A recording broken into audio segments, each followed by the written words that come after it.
Panther Nation, I need you on your feet. It's game time.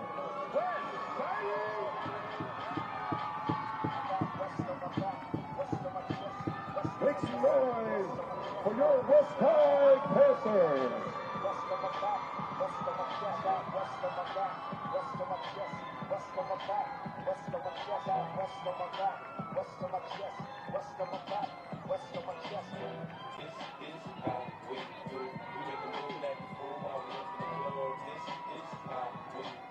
The Panthers headed to tonight's contest off of a bye week.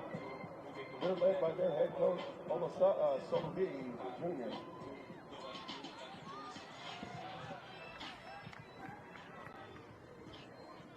Captains for the Panthers, Stevie Hamilton. Number 1, Ryder Messina. 21, Piliata Koone. And number 11, Sessi Railahi.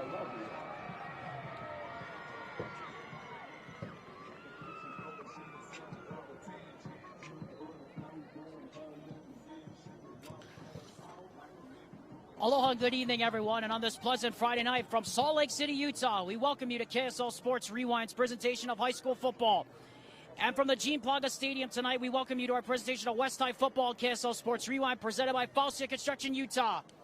And tonight, the West High Panthers get ready to celebrate senior night as they welcome in the Kearns Cougars in a huge matchup with everything on the line. And alongside my broadcast partner, Brett Hammer, making his broadcast debut. My name is Alex Tumov. Good to be with you guys again. All right, Hammer, turn to you. First thing I say is pretty much this is it. The West High Panthers need to win tonight. They do that. They clinch at least a share of the Region 2 title. They lose tonight. Oh, boy. Yeah, and the thing is it's the games that you have to win when you're playing an opponent that you should beat, that those end up being the ones that just cause the puck to drop in the back of your mind. So we're going to have to see what West decides to do. Hopefully they should come out looking strong. But again, watching what happened last night, we know Friday Night Lights, anything can happen. So West High has won the coin toss. They've elected to defer their option to receive the kickoff. So we'll get to see the Kearns Cougars first. And the big story we have to let everybody in on is that the Roy Royals went into Granger last night, Hammer, and absolutely throttled the Lancers at home on their senior night. So all the pressure now is on the West High Panthers. And you're right, this is the game they have to perform in, and it's always these kind of games that test who you really are. And when you're a team like Kearns, you know that it's senior night. You are coming in looking to just wreak havoc, looking to upset, looking to take down a West High team that has looked dominant all season outside of Mater Dei and American Fork. So if you're Kearns, you are looking to cause a mess and just run amok on West High tonight. So let's take a look at the keys to the game real quick, presented by Heidemann Associates, the full-service law firm that is committed to winning for their clients. Hammer, I think there's two keys for both teams, and they're pretty obvious in bolded text what they are. For West, it's going to be do it for the seniors. It's going to be really easy to overlook this game, like we said, going into a huge showdown with Granger next Wednesday. The focus needs to be on this game tonight. Otherwise, the Panthers will face the same fate that Granger did last night. It helps when you have Isaiah Suesue as the quarterback. And then for Kearns, the key there is contain, Suesue. Isaiah Suesue is just a big play waiting to happen. He's lightning in a bottle, electricity on a football field. Kearns had trouble getting their defense in gear last week in the second half, and the test doesn't get any easier tonight against West. The only chance they have is to keep Suesue in that pocket, get pressure on him, make him run around. Hopefully he makes some mistakes. Do that, and the Cougars have a chance to repeat what Roy did last night against Granger.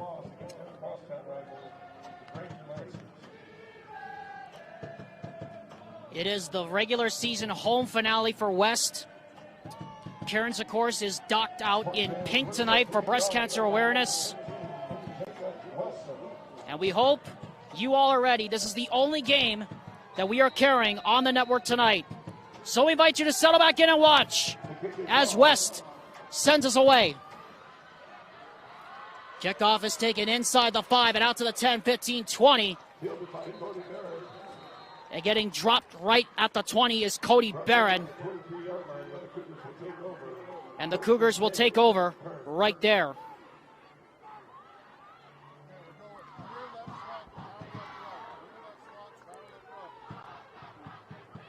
It will be 1st and 10 there for the Kearns Cougars as we get to see their offense for the first time. And Hammer, it'll be interesting to see because we're watching the starting quarterback, Teki Finau, in warm-ups. It's going to be really key for him to get the ball out quick against a really tough West D. Yeah, sometimes he struggles to get the ball out incredibly fast, especially they like to run a lot of RPO, so we'll see what they decide to do. And the handoff on 1st down goes up the middle. Running the ball is what Kearns likes to do. That's how they like to set up the game. They want to pound it down your throat, and after they can get that a couple of times, they want to open up the RPO game. So hopefully with a lot of these traps and counters that they're going to run, hopefully they can keep West guessing the entire night. Isaiah Cicera got the last carry. Finau from the gun now on 2nd down from the 31. Handoff again goes to the inside. Cicera, he'll be close to the 1st down. And he is going to, I believe they're going to say he's going to have it. They will give it to him.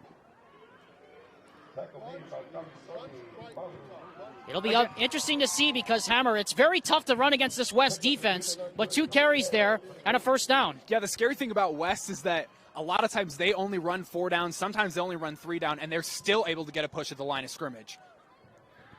Finau from the gun, first pass. Pressure from the gun, throw, pass is complete, and a big hit. But bouncing off of that and able to pick up a few yards is Brandon Bills. The ball came out at the end, but the Cougars have it back, and boy, did Bills take a hit. And he is down. And boy, did he take a shot. Yeah, that's a shot to the stomach. That's another thing. These West High defenders are scrappy, and they play angry on every single play. They love to hit. I know you got to love DBs that love to hit, like the Jalen Ramseys of the world. That's when you know you have a scary football team, when DBs are not afraid to tackle. And they, unfortunately, laid a pretty hefty blow on Kearns. Bills is the player injured. We'll take a break and step aside. We're just underway here at Gene Plaga Stadium.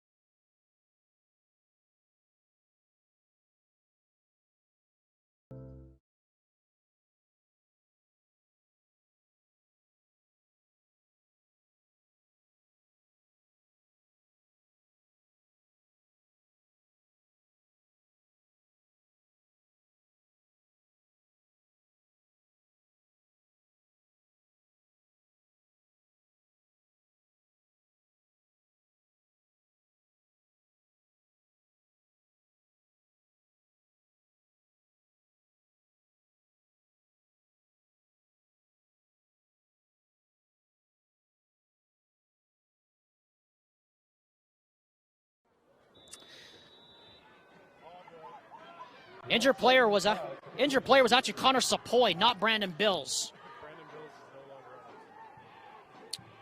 On 1st down now. Here's the handoff right side, and another big hit as Cicera took it to the right, and then got run right into. Yeah, once again, these kids love to pop the pads. And that will bring up a big-time 3rd down here for the Cougars, the first of the game here.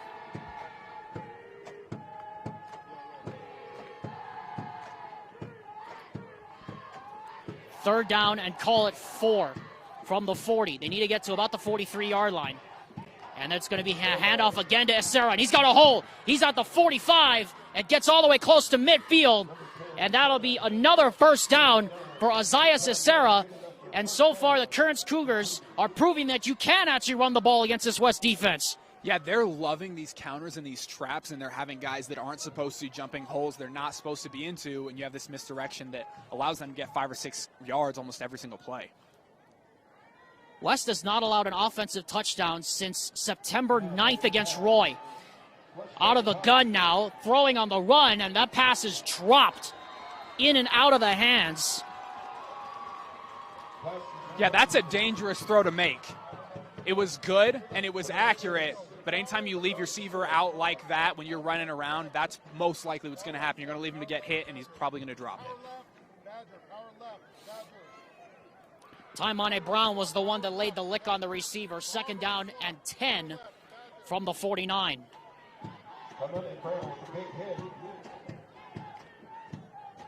Cicera remains a single setback next to Finau. Finau drops the pass, and now hands off again to Essera. And Essera will get about maybe 3.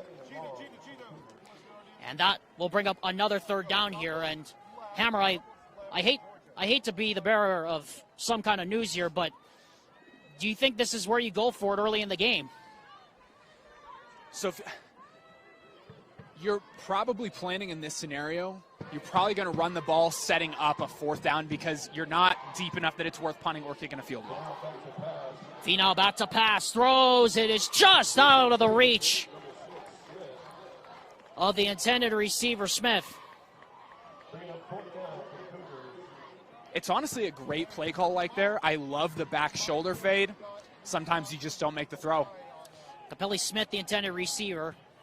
And it is going to be a 4th down punt here for Kearns. And it will be Capelli Smith. When you have a guy like Sui on the other side, you want to put him back closer to his own end zone as close as you possibly can, which is what Kearns is going to do right here. Sessi Vailahi is the one back to receive the Smith punt. And it is a line drive. And that is going to bounce and bounce and bounce. And it's going to go into the end zone for a touchback. Well, they had that one covered, did Kearns, but no one was able to get on top of it. It's a great punt. Almost got chipped, but you can't ask for anything better than that. A nice roll, slow enough to get a guy down there. Sometimes you just don't get the hustle. KSL Sports Rewind's presentation of high school football is presented by Heidemann & Associates, the full-service law firm that's committed to winning for their clients. Give them a ring today at 801-472-7742 or at 801-754-4240 or contact them online at utah.law. So now we get to see Isaiah Suesue to go to work for the first time here tonight. He lines up with Ty Arona as the single setback. 4 wide receivers. And it's a high snap on 1st down. Suesue is going to go deep. And he's got a man open. That's Vailahi, and it's broken up. What a play made there by number 42, Fiki Talia, in the back secondary there. Otherwise, Vailahi was still probably running with the football. Yeah, what a play for 42 to get back there on that. It looked like they were in a cover 3. If that ball's thrown at any deeper of an angle, you're right, it probably is a touchdown, but he was lucky enough to get back there and stop it. Arona, the single setback again. 4 wide receivers, triple wide to the right. And again, it's a pass by Suesue. And he's going to pull it down this time. He gets out of trouble, and this is what he can do. Suesue to the 30, and out of bounds he goes to the 36. One of the things I love most about Suesue is when he gets out, he's a great decision maker. You have a lot of quarterbacks, and when they get out of the pocket and they're running down the field, sometimes they aren't totally sure what to do and they end up making mistakes. Suesue knows how fast he is, and he knows to live for another down, and he gets right out of bounds right there. Arona again, the single setback. Triple wide receiver lines up to the right, or the left this time. And again, it's a handoff to Ty Arona, and this time he goes nowhere. What a great blitz coming from that 7 technique, just right off the outside. Gain of maybe half a fingernail on that one there, Hammer. They're going to give him officially a yard. They're doing a great job. They didn't contain Suesue on that last play, but you saw them take a deep shot the second time, and Kearns was able to hold it back. Again, triple wide receiver lines up to the left. So Arona remains a single setback. High snap. Suesue has all day to throw back there. Now he'll step up and run. Penalty flag goes down, and he's still going. Makes another man miss, and he needs another block. And Isaiah Suesue down the sideline, out of bounds, inside the 25, but there is a flag down, Hammer. And where the hanky's thrown, I'm suspecting this is coming back. It's probably going to be a hold, yep, and it looks like it is. Well, Hammer, this is the other thing we've been talking about, is that West is one of the most penalized teams in the region. In fact, one of the most penalized teams in all of Utah. And, you know, Coach Junior Solovi has talked about it on many an occasion, that's something he wants to see cleaned up. Yeah, that's going to happen a lot of times when you have a guy who likes to run as much as Suesue does. You change the angles of what blocks are allowed, and in that scenario, you're trying to get your quarterback to the offensive line, you're trying to get him yards, but unfortunately, you end up costing him instead. 2nd down at 24 now. 7:40 to go here in the first quarter. The score bug on your screen, by the way, is unofficial.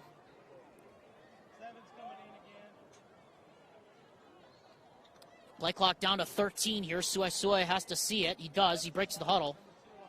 Triple wide receiver lines up to the left. Single receiver lines up to the right. Arona remains the single setback. They just get it off, and Suesue throws to Arona, and it's incomplete. And that will bring up third down and a mile here for the Panthers. They haven't made him uncomfortable enough that he's made any mistakes, but they haven't allowed West to make big plays, and as long as Kearns keeps momentum, not even necessarily in their favor, but just middle ground, they're going to have a chance to win this game. Because we saw the way they ran it on offense. The defense is not giving up anything big, and that's what you want if you're Kearns.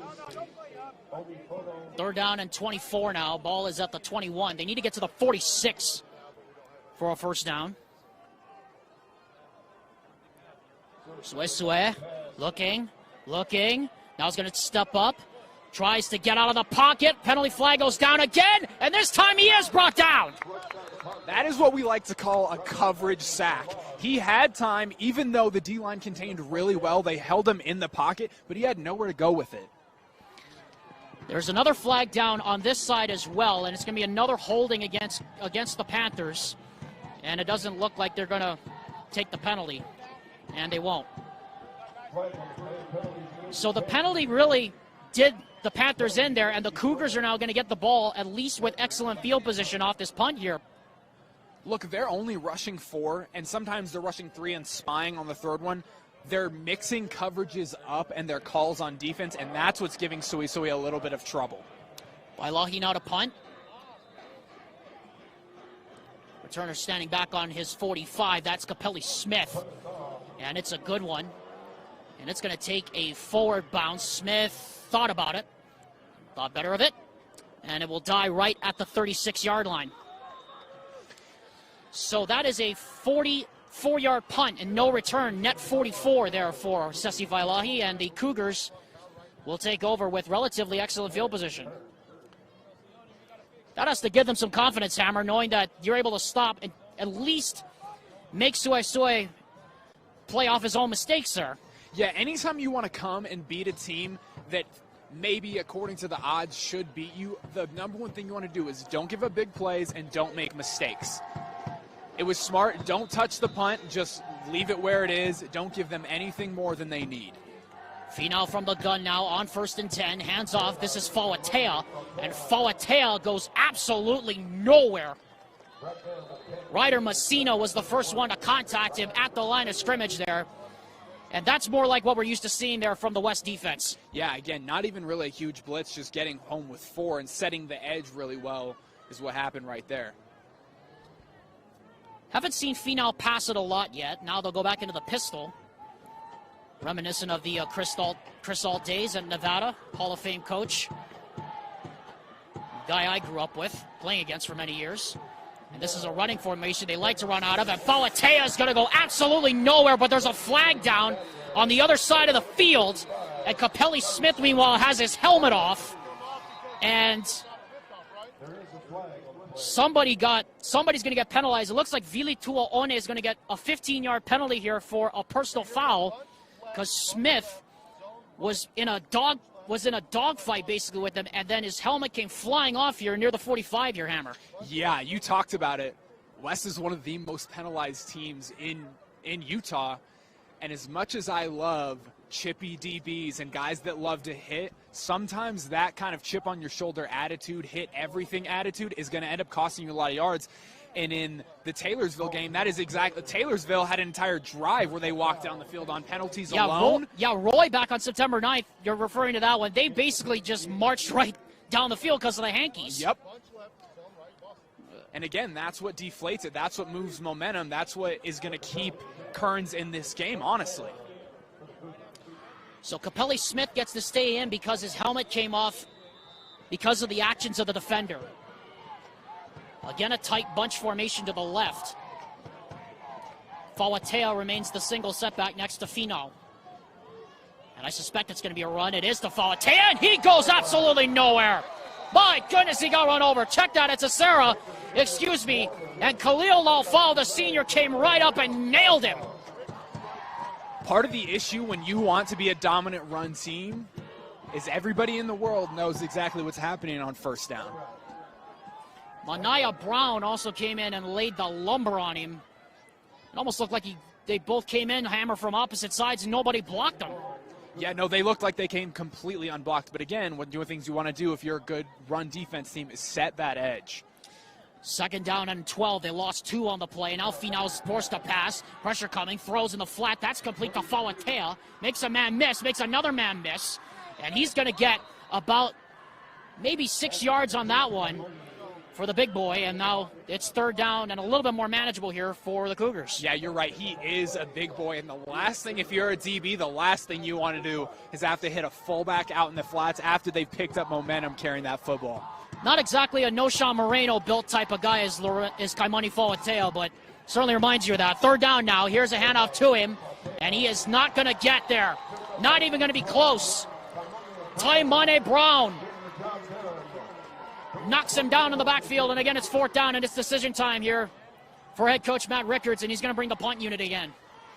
Again, keep the game slow. Don't give up anything unnecessary, because if you give the ball, as we've seen, you give the ball to Sui right here, anything can happen. Put him back as close to his own end zone as you possibly can. Capelli Smith will kick it away to Sasi Vailahi, who's standing back on his 10. 4:30 left to go here in the first quarter. We're underway here on this Friday night from Gene Plaga Stadium here in Salt Lake City. Smith's punt is another line drive, and it's going to go towards the sideline, and a beauty. It's going to bounce out of bounds at about the 10-yard line, and they will mark it right at the 10. 35 yards on the punt, no return. Panther offense will take over. Before they do, it's our chance to remind you that you can earn a 1-year MBA with Western Governors University. They offer education that's online, accredited, attainable, affordable, and full of support. That's the power of the nonprofit University of U, Western Governors University. Alexander Tumulip and Brett Hammer here at the Gene Plaga Stadium in Salt Lake City, Utah. Officially 4:15 to go first quarter. 1st and 10 for West. Ball is at their 10. Triple wide receiver lines up. And now double wides. And now we have a timeout as the Cougars were all over the place, subbing people in. Smart play. Again, keep it within your control. Don't give up anything big. And as we saw in the last few plays, West is trying to take shots based off that one opportunity they barely missed on that first play of the game. They want to go right back to it. And if you watch a lot of West Side football, they like to go back to the same thing over and over again, just to let you know they know what they're going to do, and they're going to go right ahead and shoot for it anyway. And while we have a moment here for KSL Sports Rewind, our presentation of West High football is presented by Faustia Construction Utah all season long. And you're right, Hammer. I mean, this is what the Kearns Cougars want to do. They want to keep it at least within reasonable distance, keep Sue close to his own end zone, and they're doing that so far by winning the field position battle. Yeah, you don't want to, and you cannot afford to get into a shootout with West. It's almost like playing the Kansas City Chiefs as it were. The ball's loose. Sue's going to have to get rid of it, and he does. It was a bad snap, and Sue was running for his life and chucked it into the bench near the West Side cheerleaders. A near disaster there for the Panthers. That's a smart play. Again, big mistake by West, but even bigger pickup by Sue to not get the safety and not turn the football over. Pistol formation on 2nd down and 10. Here's a handoff. Arona's big hole. And Tyarona's in the secondary. And Tyarona is going inside the 30, inside the 20, down to the 10-yard line. That is a big boy right there. I know he doesn't look that big, but that is a big boy right there. And to make it down the field nearly into the end zone, he's probably going to be kicking himself. Wish he would have got all the way in. But to go from the play before to the play they just made, that is flipping field position. 80 yards on that gain by Tyrona. First and goal for the Panthers now, just like that. Talk about a shot in the arm they needed.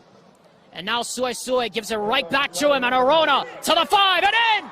Touchdown, West High Panthers! We just said it a couple minutes ago. West has no problem running pretty much the same play back to back because they're that confident in what they do, and they're willing to just run it again on the same drive because they don't think you'll call them on it. Took just 3 plays, Hammer. They go from nearly fumbling it out of the end zone for a safety, and they get a touchdown out of that. But Crazy. Again, they're saying, look, you can beat us if you want to run the ball, but we are not going to allow Sui to dictate and run all over us in this game. And odds are they're not going to get another play like that. So if you're Kearns, keep Sui on lock. Don't freak out. Go down and score the football in this next drive. Ari Nori knocks through the extra point. And with 3 minutes, 26 seconds officially left here in the first quarter, it is 7-0 in favor of the West Panthers. Back in a moment after this word from UCCU. At UCCU, we'll provide you with a low-rate line of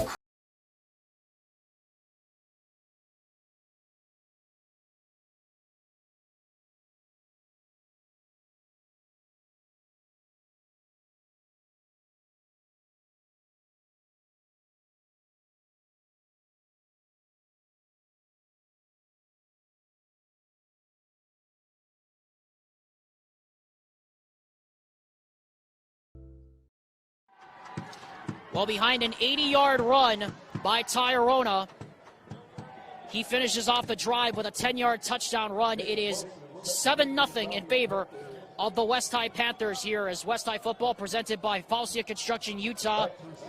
It's also presented by Oh My Photo by Naomi Messina, located at 7819 South Highland in Cottonwood Heights. Whether you're looking for a photo shoot with your family, team, occasion, or any other time of the year you need, come support Naomi Messina at All My Photo. Call them at 801-949-6365. Took just 3 plays for the West Panthers to get in the end zone. You wouldn't know it based on the fact they almost fumbled it out of the end zone on the very first play. Alexander Timolip and Brett Hammer with you here at the Gene Planga Stadium on a 76-degree night here in Salt Lake. Clear skies. Absolutely gorgeous night for football to celebrate West High Senior Night. Friday nights do not get any better than this, especially if you are a team on upset alert. Taken on the run here by Smith. Capelli Smith out to the 20 and a great open field tackle. And that's where the Kearns Cougars will start on offense. First contact on the play made there by Winston Hola on the special teams unit there for the Panthers. I don't know what they do in practice, but I'd love to know because I can't remember seeing a group of guys, receivers and DBs, that love to hit like these kids do. And it gets in your head too, Hammer. I mean, you played corner and safety when you were in high school. I mean, you know a thing or two about popping the pads out there. Look, man, when I was a corner, we had big running backs in my league, and I did not love having to get the hit laid on me just to make a tackle. These kids initiate contact on defense. And as a DB, that means a lot. Looked like there was a false start. Someone took off from the front of the line. And that's going to back the Cougars up 5 yards. You got to stay calm if you're Kearns. I know you just got a penalty. You're backed up on your own 15. They just broke off a 90-yard run right after being backed up into West Zone end zone. But if you're Kearns, you just got to breathe. Don't get in your own head. You're going to be fine. A 3-play, 90-yard drive as the handoff goes to Essera. And Essera's going to pick up a few yards and then some. And Essera's going to get run over right about close to the 30-yard line there, Hammer. And that's exactly what you just talked about. The stop made on the play there by the West Panthers, number 55, Kalisoni Malu. Yeah, Essera and Arona are about the same size. And so you're looking – West did exactly what Kearns wanted to do, and they're saying, look, we're going to run it right back at you. And they're going to hand it to him again here on 2nd and short, and this time he goes nowhere. This time a swarm of Panthers meets him right at the line of scrimmage. Yeah, West is doing a great job at just filling and holding. They don't need a huge push in the middle, but they're letting their edges get around and pull the running back back. 3rd down coming up here for Kearns. They are 1 for 3 so far here on 3rd downs in this one. As we approach 2 minutes to go.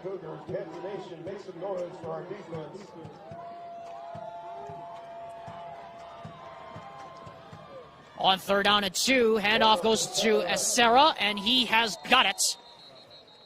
Trudged through the pile and got the 1st down. Yeah, he didn't seem to think he was down, but this is what I'm loving from Kearns. They are not afraid to continue to run the football. Just because they get stopped a couple times does not mean they're going to try and play a different game. That's exactly what West wants them to do. They're playing their own football, and they're keeping their own pace. And if you're Kearns, you're looking to upset, that's what you want to do. From the 30 now, 1st and 10. Again, it's Acera getting the handoff. And again, he's not going to go very far. Gets maybe a yard, and we have yet another flag. There we go. That's already going to be the 3rd penalty, I think, against the Westside Panthers already. And all of them most of them have been personal fouls. Again, these West High defenders play with so much passion. But sometimes passion can get in your way, and if you're a West Side defender, that's exactly what's happening, and it's what's happened all season. And now we have a man down as Seleti Afeaki is down on the 31-yard line trying to get up. Looked like he might have gotten his leg rolled up on, and that's generally, Hammer, where you see one of those piles, the 3 yards in a cloud of dust. You know the feeling looking at that pile that, nothing good could come of 3 yards in a cloud of dust if you're a defensive lineman. No, those piles are dangerous, and if you're West, this is not what you want because, again, Kearns has told you, we just want to run the football and we want to pound it down your throats up the middle. And Afeaki is a big guy to hold that middle, and if they lose that, Kearns is getting closer and closer to what they want, which is breaking off a big one. While they tend to Seleti Afeaki, will step aside quickly and take this word from WGU. Back after this. College wasn't built for me. It didn't care if I had to work a double shift. Test day's test day. Deadline's a deadline. I want to set the deadlines. Tests on your time. Courses on your time. Graduate on your time. WGU, the nonprofit university of VU.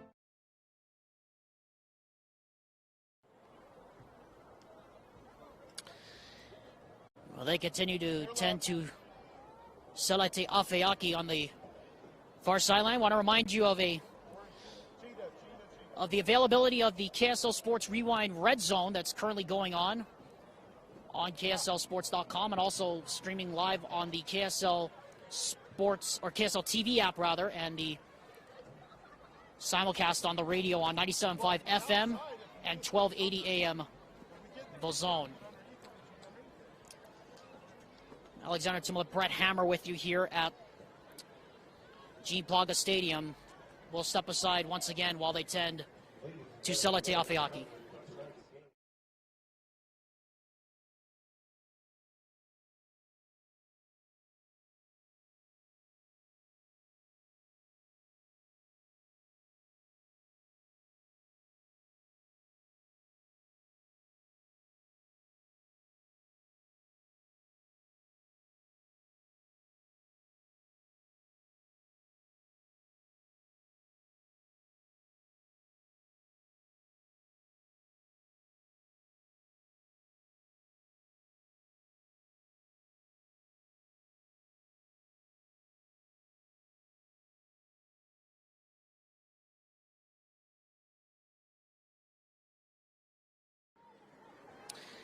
Back here at Gene Plaga Stadium in Salt Lake City, Utah. Alexander Timmel alongside our broadcast partner, Brett Hammer.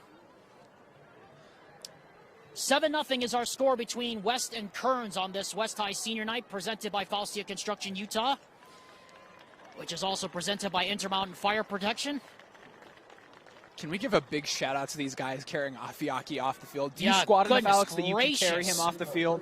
And he's going directly onto the cart below us, so that is definitely not a good sign. We don't want to see that. As Finau is about to pass, throws, got a man up the sideline and incomplete.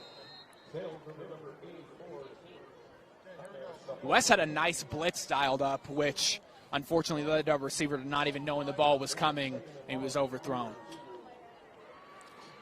Yeah, defensive coordinator Bryant Messina loves to bring those blitzes right off the edge. If there's one thing, Hammer, we've talked a lot about in this first quarter, it's that West sets the edge, and then they just fill right at the point of attack. West also does a really great job at playing man coverage, which allows you to get those midline blitzes. And here is a midline blitz and going nowhere on another running play. as that was Teki Fino who tried to keep it on the keeper, and now it is 3rd and a mile here. Yeah, it looked like that wasn't a designed quarterback read. I wonder if there was a little bit of bobble of the snap, and rather than fumble and cause a mistake, he decided to hold on to it, which unfortunately loses you yards, but it is a smart play. 3rd down now and 11. Fino, blitz coming, throws into the seam, and it's incomplete. As Capelli Smith was wide open down the seam on the post pattern, and Fino just about had him. What do we talk about? They love to blitz this West High defense, and that leaves them playing a lot of man coverage. And if you want to torch and get into the end zone against man coverage, the post is a great route to do that. Unfortunate that the ball wasn't caught, but what I do like from Teki is that he's not allowing the blitz to make him make mistakes and throw bad passes. They're not accurate, but he's not giving the football away. Smith punts it away, and again, this time he shanks it out to that sideline. I think that's probably going to be marked off, what, Hammer, about the 30-ish, 25-yard line. That's where you mark it. And that, in fact, is going to be marked up way up there. They're still going. And it's going to be marked all the way up at the 37-yard line. My best guess was a 35. Wow. Well, if your best guess was the 35, Hammer, it was right there. I guess that's true. I was pretty close. Yes. Just slightly off there, buddy. Slightly off. Also, special shout out to our sponsor, Panthers. Well, here comes Suesue again, and this time it's a Foti Vainuku who goes into the pistol with him. Double wide receiver to the left. 46 left here in the first quarter. 7-0 West. And a handoff, and going absolutely nowhere is Vainuku. He's still got about 2, but boy, this is going to be a physical game, Hammer, isn't it? Just these two offensive lines are just going to probably pound each other down into submission here. Have we seen, outside of the one from the fullback from Kearns, how many completions have we even seen this game? Everything has been run, even with Sui. It's been designed pass, but he's been breaking it off into a run. I don't know how many completions we even have. Venture to guess we probably have only had, maybe 2 completed passes. As Sui, I would assume, is going to try to draw the Cougars offside. Again, another high snap. This time he gets out of the pocket. He's going to pick up a couple of yards. He'll be close to first down yardage, and that will take us to the end of the first quarter. And the Panthers will have 3rd down and short when we return. This is KSL Sports Rewind's presentation of West High football, presented by Falsia Construction, Utah. Salt Lake Running Company is inspiring our community to move with purpose, embrace adventure, and consciously connect to their bodies. Exercise is essential, now more than ever. Take control of the chaos and make time for you. From the gym to the trail, SLRC can help you find the focus to define your finish line.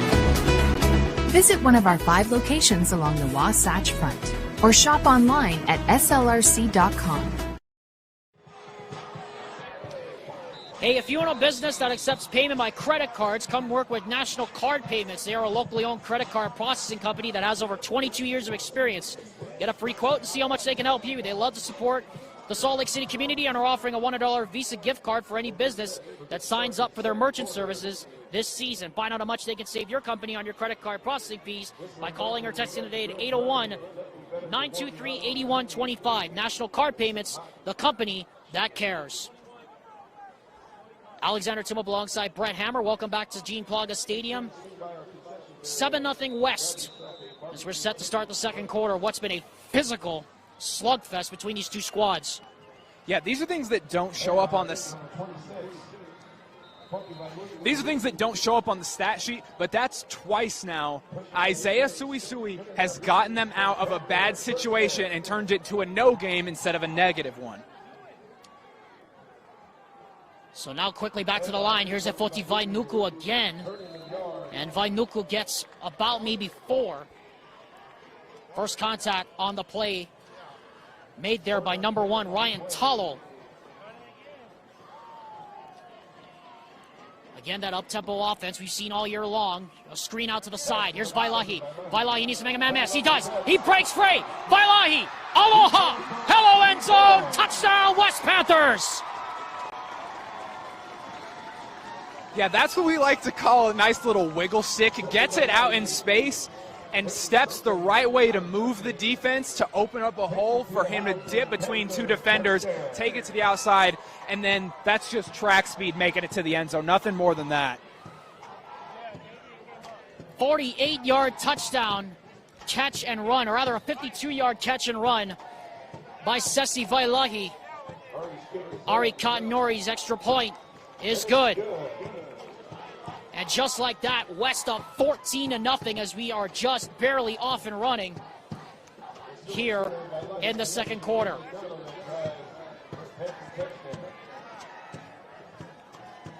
Well, Hammer, I turn to you now, and we talked about how good this West offense really is. I mean, they really just made 2 plays out of really nothing. The 90-yard drive for the touchdown started with Tyrone running for 80 of them, finishing off with 10, and then Vailahi with the 52-yard catch and run for the score. And once again, this is a completely different game. We've had 2 bad snaps that Sui has completely gotten West out of that have allowed for that big run that turned into a touchdown and the the wide receiver screen that also turned into a touchdown.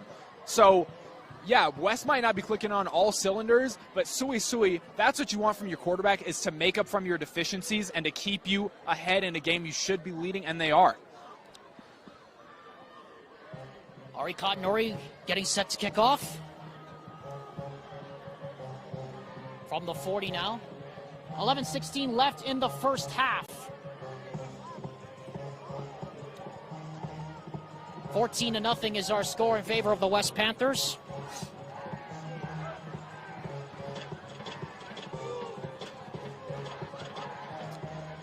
As we're having some substitution issues here, Panthers not sure who should be out for the kickoff team. And that's something you would think, Hammer, they'd have figured out by this point in the season. Yeah, especially on kickoff. That's not one of those things that changes very much, and then for him to run on and then run back off.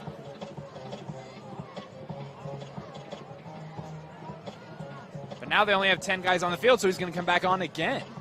Well, the good news is there's no delay of game on a kickoff,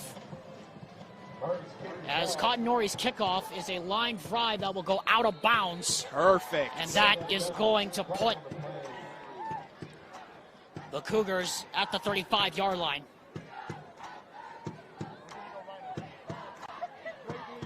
If you're Kearns, you can't and shouldn't freak out, because you've had multiple plays that should have or could have been big plays, beat man coverage. So you're not completely being swallowed. You're not getting hung up on anything that you shouldn't. Kearns has every chance to get back into this game. This is nowhere close to even over, and West is not swarming or swallowing them the way that they should be.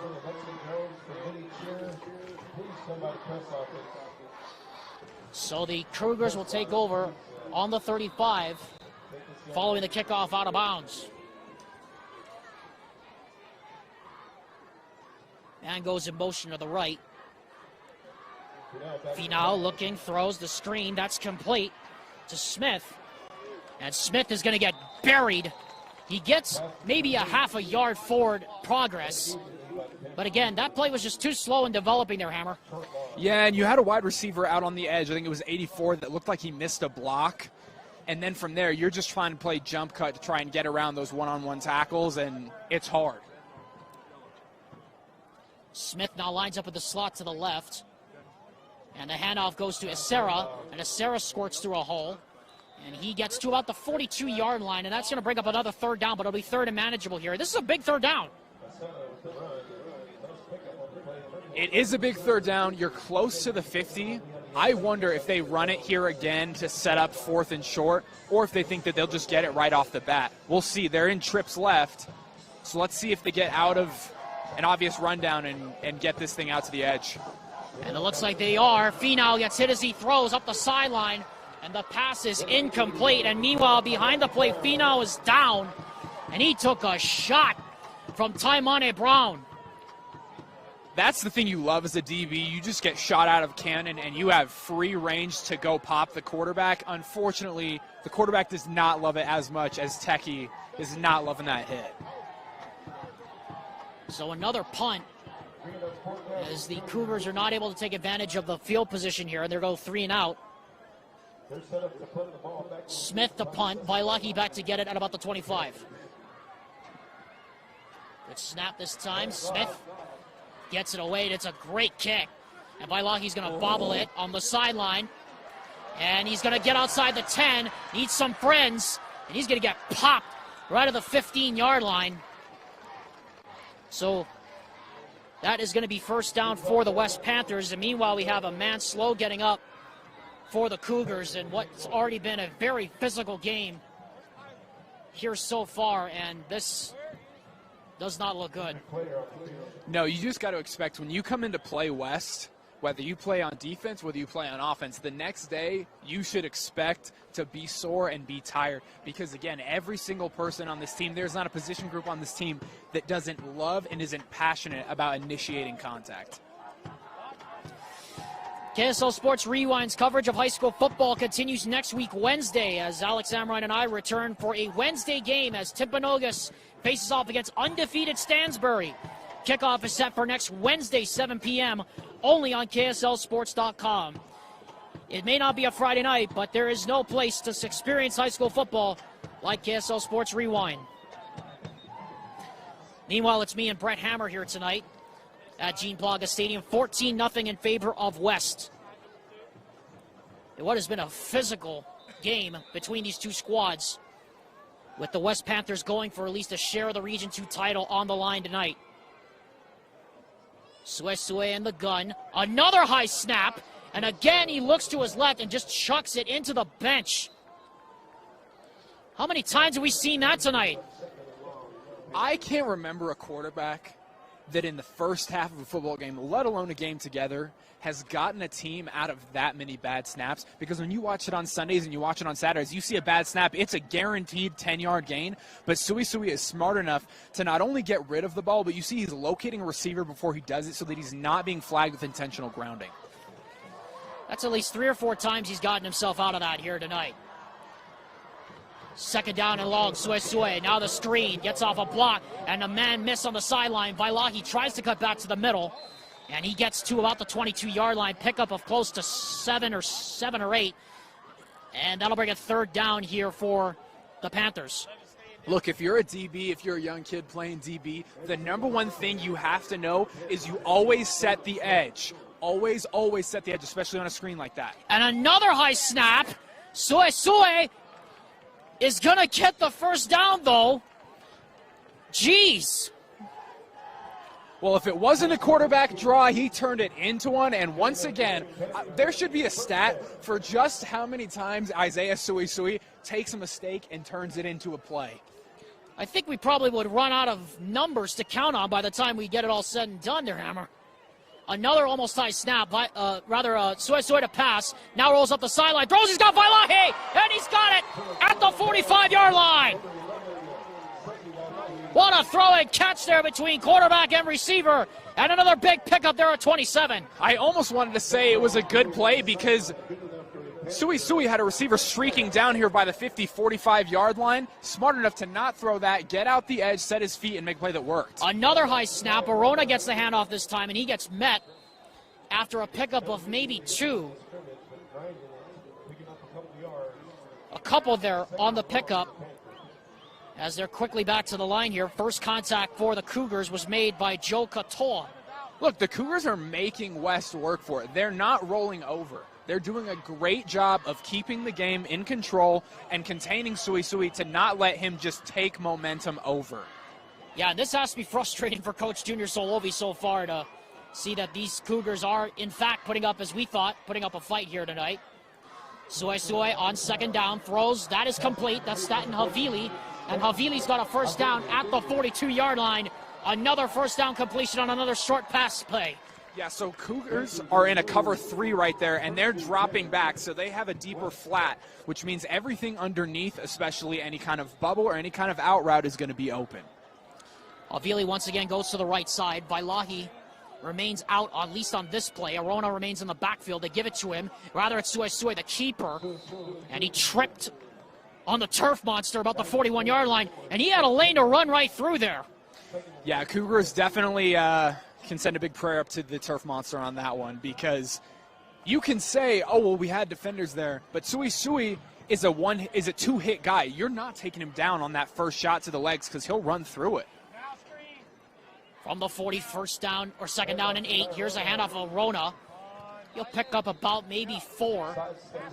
And it will be third down and 5 here for the Panthers. Yeah, so you have an RPO alert bubble, which basically means the quarterback is reading that on the outside, and if he feels like the receiver had a chance to make the play, then he throws it. But it looked like it was covered up, so ended up giving it to Ty Arona and ended up getting a good gain out of it. Third down and 5. Ball is at the 38-yard line. Suesue on the quarterback draw. He's going to be close, but he's going to be short of the first down by about a yard. And it's obvious. You have Isaiah Suesue. You go for this. You're in a great position where the run game's worked, the RPO game has worked. So either way, you're probably going to be able to get this. And when you have 2 guys outside to your 3, I bet you they run an RPO right here and get it to the outside, get it to the edge. And they could also try to draw offside. They are within field goal range for Ari Cotton-Norrie, who was hitting from about here in warm-ups earlier this afternoon. Suesue looking for signals. Now he's going to go under center, and now we're going to get a timeout by Junior Solovi. And we'll take one with them as well. 6:06 to go, first half. 14-0 in favor of the Panthers. Back after this message on KSLSports.com. At UCCU, we'll provide you with a low-rate line of credit that makes it easy.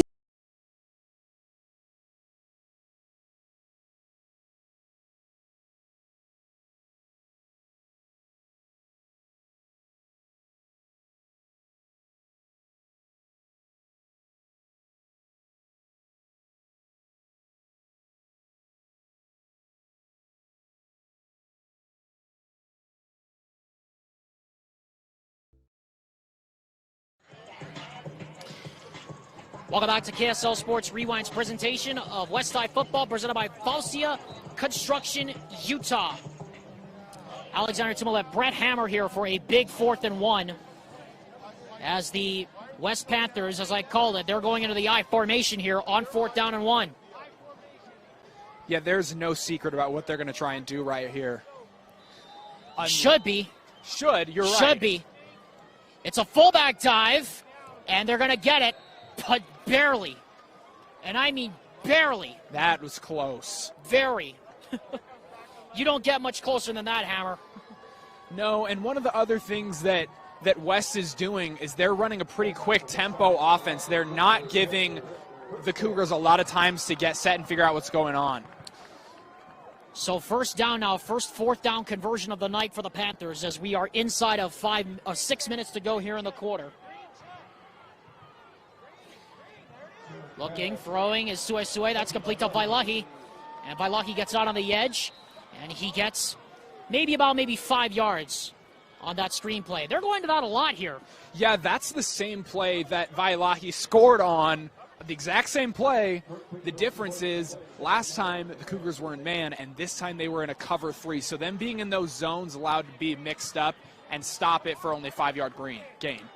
Bainuku gets the handoff. And Bainuku gets stood up at about the 24-yard line. Pickup of about maybe 3. We'll bring up another third down here for the Panthers. Be the third one on this drive, Hammer, and so far they converted 2 out of 3. But again, when you got running backs that love to pop pads like these guys do, you're always going to get those extra yards. Third down and 2. Suesue looking, throws, caught inside the 5. Touchdown, West High. But there is a flag. There is a flag down at the 26-yard line. And I suspect this is coming back. And it is.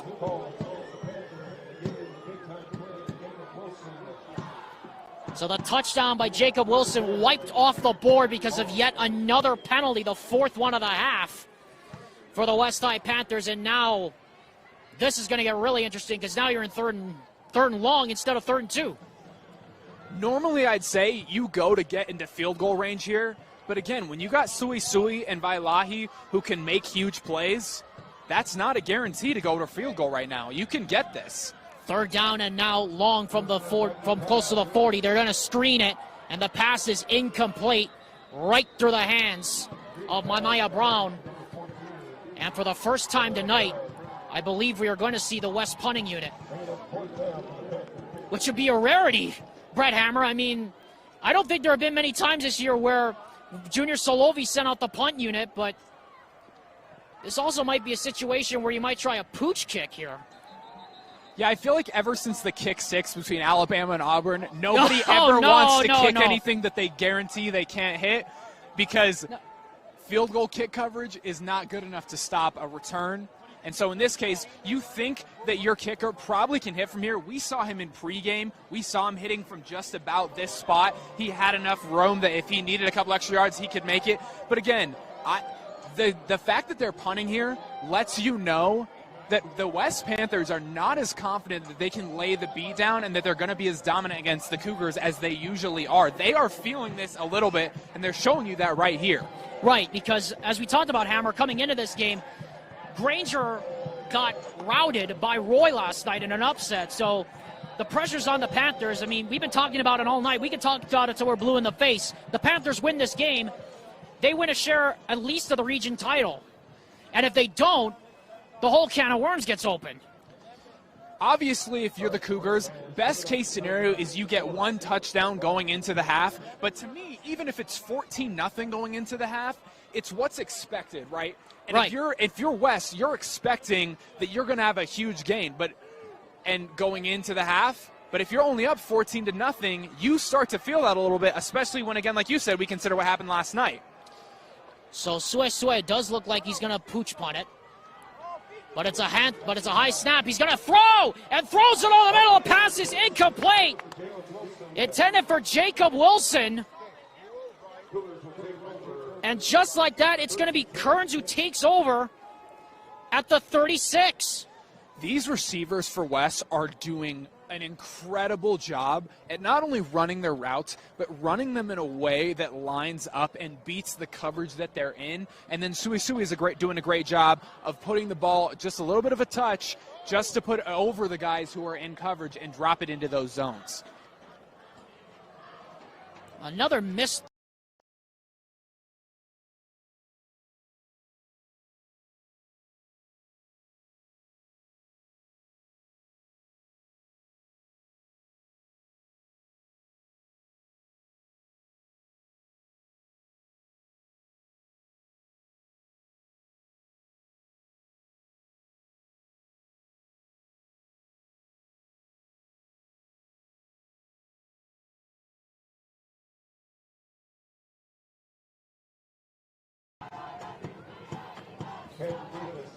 Sorry about that, folks. We lost our video there for a second. We got it back, though.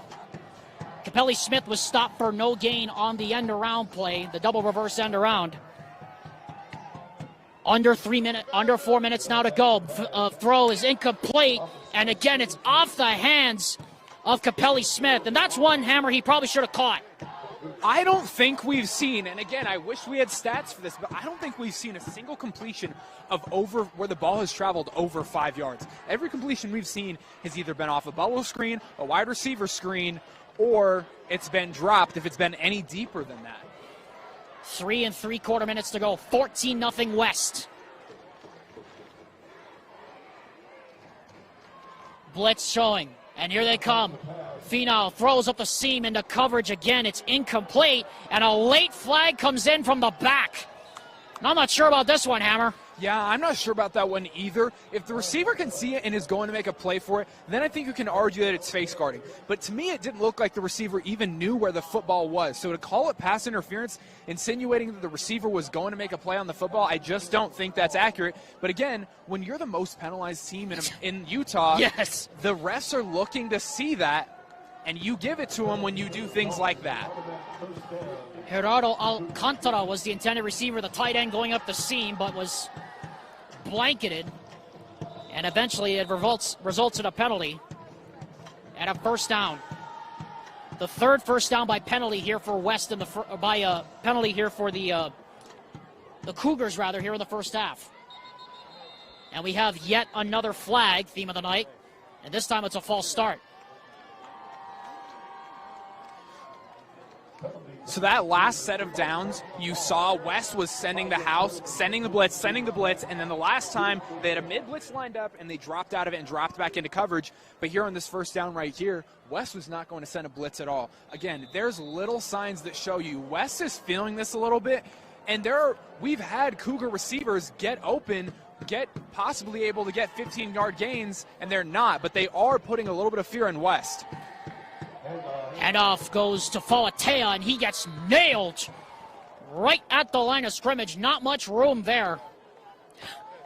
I mean, you talk about some pad popping. That was it right there. It has been a physical first half, Hammer. No gain. And he stayed up. His knee was down, but he stayed up, and so he ended up taking another licking that probably wasn't hard enough after the play enough to be a late hit. But, again, you don't want to take any more hits than you have to from these West Panthers.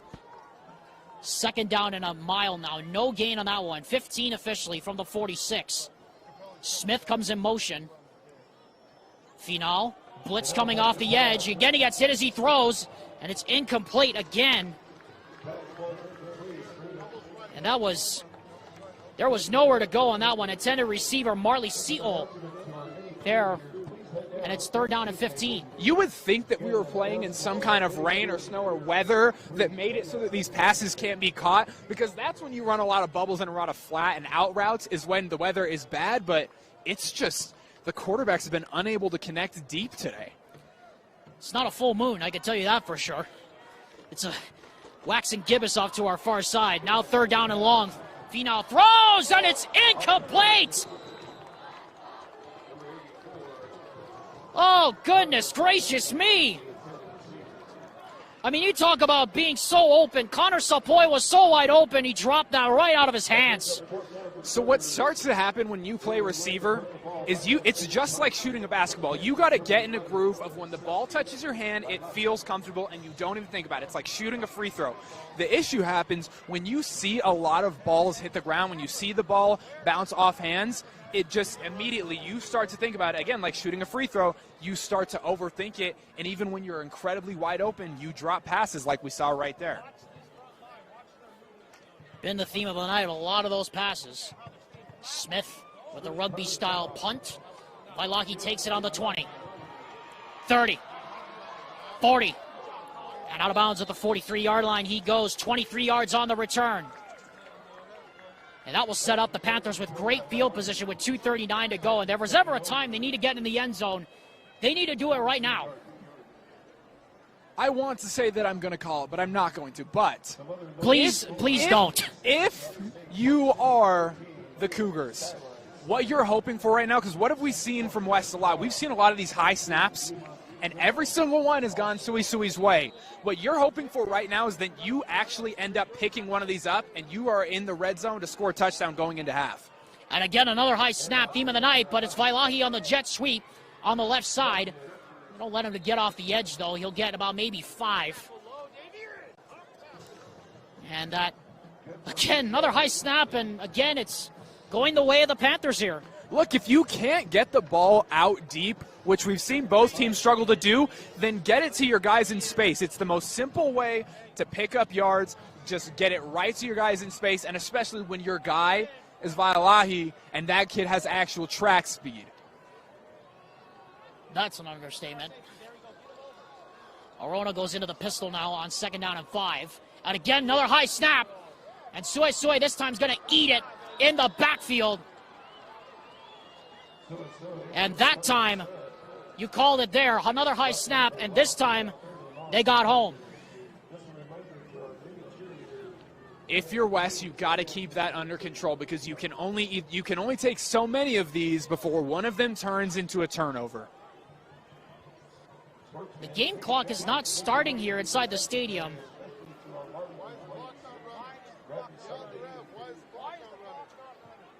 The Kearns coaches are all over here wondering the same thing we are, why the clock's not running.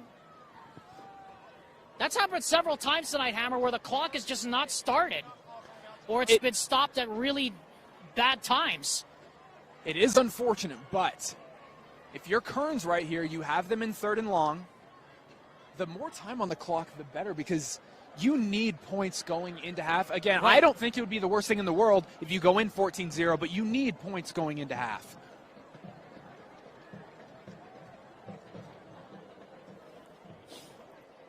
now it looks like we're going to have the coaches come to the center of the field here. And this may once again be something we saw, because Amron and I saw this at Cedar Valley, Hammer, where they had to call the coaches over, the officials, and just tell them that enough is enough, and we're going to start throwing flags to the next person that ends up chipping after the play.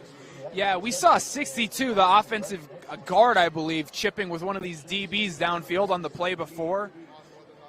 Again, the theme of the game, West gets a lot of penalties, and being chippy, the refs, if you're a referee, you're looking to throw a flag because you're looking to get into the action, and every time you give them a reason to, they're going to. And so right now they're warning you, telling you, hey, look, if you don't get your guys under control, we have no issue letting you know about it. Yeah, West was flagged 17 times, Hammer, the last game we did, Nate Carter and I, back on September the 9th against Roy. Seemed like every other play was a flag. And again, that's a large part. The Cougars have had a couple of things go their way outside of the snaps, but the penalties don't help either. And so if you're West, you're keeping the Cougars in this game. Again, the Cougars haven't made any mistakes either, which if you're a Cougars coach, you gotta love. But you're keeping them in this game as a whole because you probably should have gotten on the board a couple of other times. But these penalties and these bad snaps are what's keeping this game close. And again, that game last night keeps in the back of your mind, we should win this game. It's senior night. Everything's in our favor. But what if we slip? So now 3rd down and 9 here, off the loss of 2 by Isaiah Suesue. And he's going to roll to his right. He's got a man open, throws that way, and is caught. What a catch! Charlie Holbrook out of bounds. That's a first down. Charlie Holbrook with a little toes rag swag. That touch pass gets right over that flat defender, and you get it up and come down with it. You don't have to be crazy. You don't look for rack. You just make the play. Suesue from the gun now on 1st and 10 from the 47 of Kearns. 2:18 left to go officially here at Gene Plaga Stadium. 14-0 is our score in favor of West.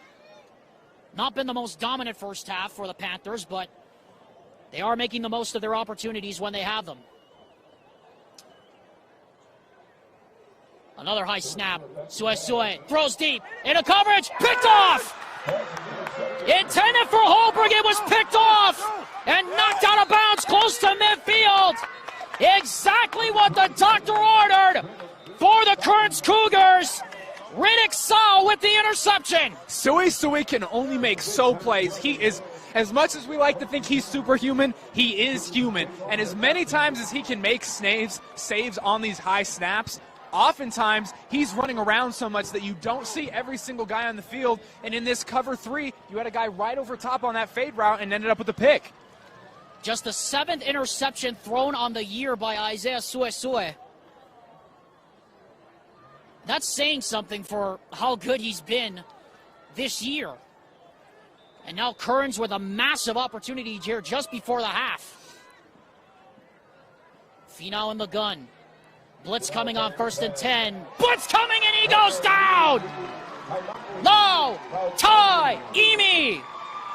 So if you look at a lot of where these quarterback pressures and these sacks have come from, they're all coming from the edge. Even the tackles for loss on these run plays, they're all coming from the edge. So the Cougars have got to figure out what's going on if they need to get an extra chip on the outside. But these edges are not getting set, and as a result, you're not able to make those big plays downfield that we've seen been open tonight. 10 yards lost on the sack.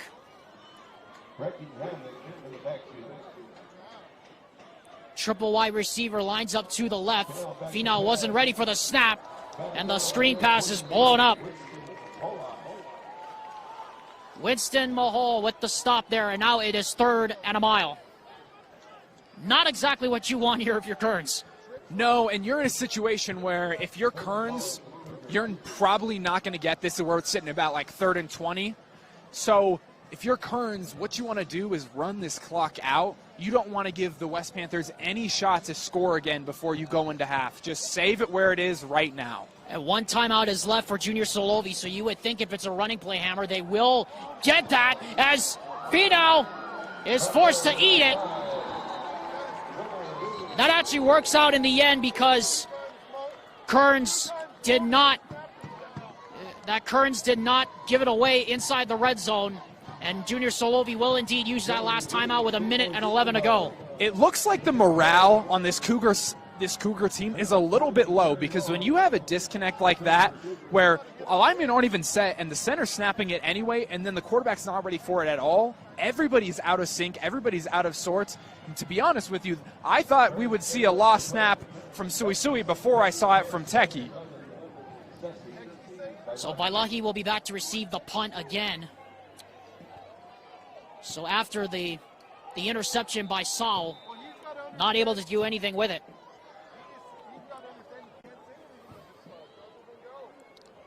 Smith gets it away. It's a good punt. And Vailahi will make the catch seated on his wallet at about the 31-yard line. So with 1:01 to go, the West Panthers are going to get it back. And I bet you they got to feel really fortunate, Hammer, right now that they didn't give up a score on that last play. No, because there was a defensive back that was right there in the backfield that could have fallen on top of that ball. Teki Finau did a great job of catching the missed snap and just going down with it. And hopefully, if you're the Cougars, you can just get stops to run this clock out. Don't do anything fancy. Don't do anything cheeky. Stay in that deep cover 3 and let this clock go. Because if you know that West is trying to take another shot here like they've been trying to do all night. Orona now goes in motion, and Vailahi gets the handoff on first down. He gets popped at the line of scrimmage. Alo there on the stop. And quickly they come back to the line. 46 and rolling here in the quarter. Katoa also in on the stop there for the Cougars. Another high snap. Sue. So much time he can read through a calendar back there. Now he takes off around the edge. Flag goes down. He goes out of bounds. And again, another penalty flag in the backfield, Hammer. And I think I know what the penalty is going to be because it starts with the letter of your last name. Once again, anytime your quarterback gets out like that, if you're an offensive lineman, you either got to know where he is and make the block accordingly or don't do it at all, because holding has been happening all night and it's been costing so many yards. The 6th penalty of the first half against West. And one of them wiped out a touchdown by Jacob Wilson that should have made it 20-0. And instead, we're still stuck in only a 2-score game. Now remember, West will get the football to start the second half. It's now 2nd down and a mile here at the 17-yard line. Orona lines up as a single setback now. High snap again. And Sue into the secondary. Still on his feet. And he's going to get most of the yards back and then some. And now they're going to have to hurry. 20 seconds. Clock stopped momentarily. I don't know why. And they cannot. And now we're going to have a stoppage here as the clock and the spot were all over the place. And so we're going to try it again. 14 left in the quarter. We'll just keep it on radio time. Sue to throw. Looking. He's got a lot of room, but he's going to need some help. Sue is going to just eat it at the 40, and that's going to do it for the first half. So, Brett Hammer, that was an interesting first half, but I think Kearns should be lucky they're only down 14 right now. It could have been a lot worse. It could have been a lot worse, especially with the offense, especially with Sui getting out as much as he did. But again, if you're the Cougars, you have a lot of things that you can fix, a lot of things to work on, a lot of things to cover up, but you got to be happy going into this 14-0 with the amount of possessions that West had and the amount of points on the board. You should be happy if you're West, or if you're the Cougars. It's going to be a very interesting second half, to be sure. Well, it is 14-0 West at the end of a frantic, but sometimes sloppy and definitely ugly 24 minutes here at Gene Plaga Stadium. When we come back, we'll have reactions for the first half, our thoughts and our keys to who needs to do the most to win in the second half. This is KSL Sports Rewind's presentation of high school football West leads it 14-0. It all starts with a smile. To show you care, offer a sign of love, welcome someone home. Even when we don't see each other, or share a room, even without words, smiles bring us together. Let's keep yours healthy. Stonehaven Dental. Schedule online at stonehavendental.com. For over 25 years, Salt Lake Running Company has helped people of all ages and levels find the gear they need to start their fitness journey. From a free custom shoe fit analysis to a premium assortment of footwear and workout essentials, SLRC is a top 10 run shop in America. Locally owned, locally operated at 5 locations along the Wasatch Front, SLRC is there to help you gear up and get out. Visit a store near you or shop online at slrc.com.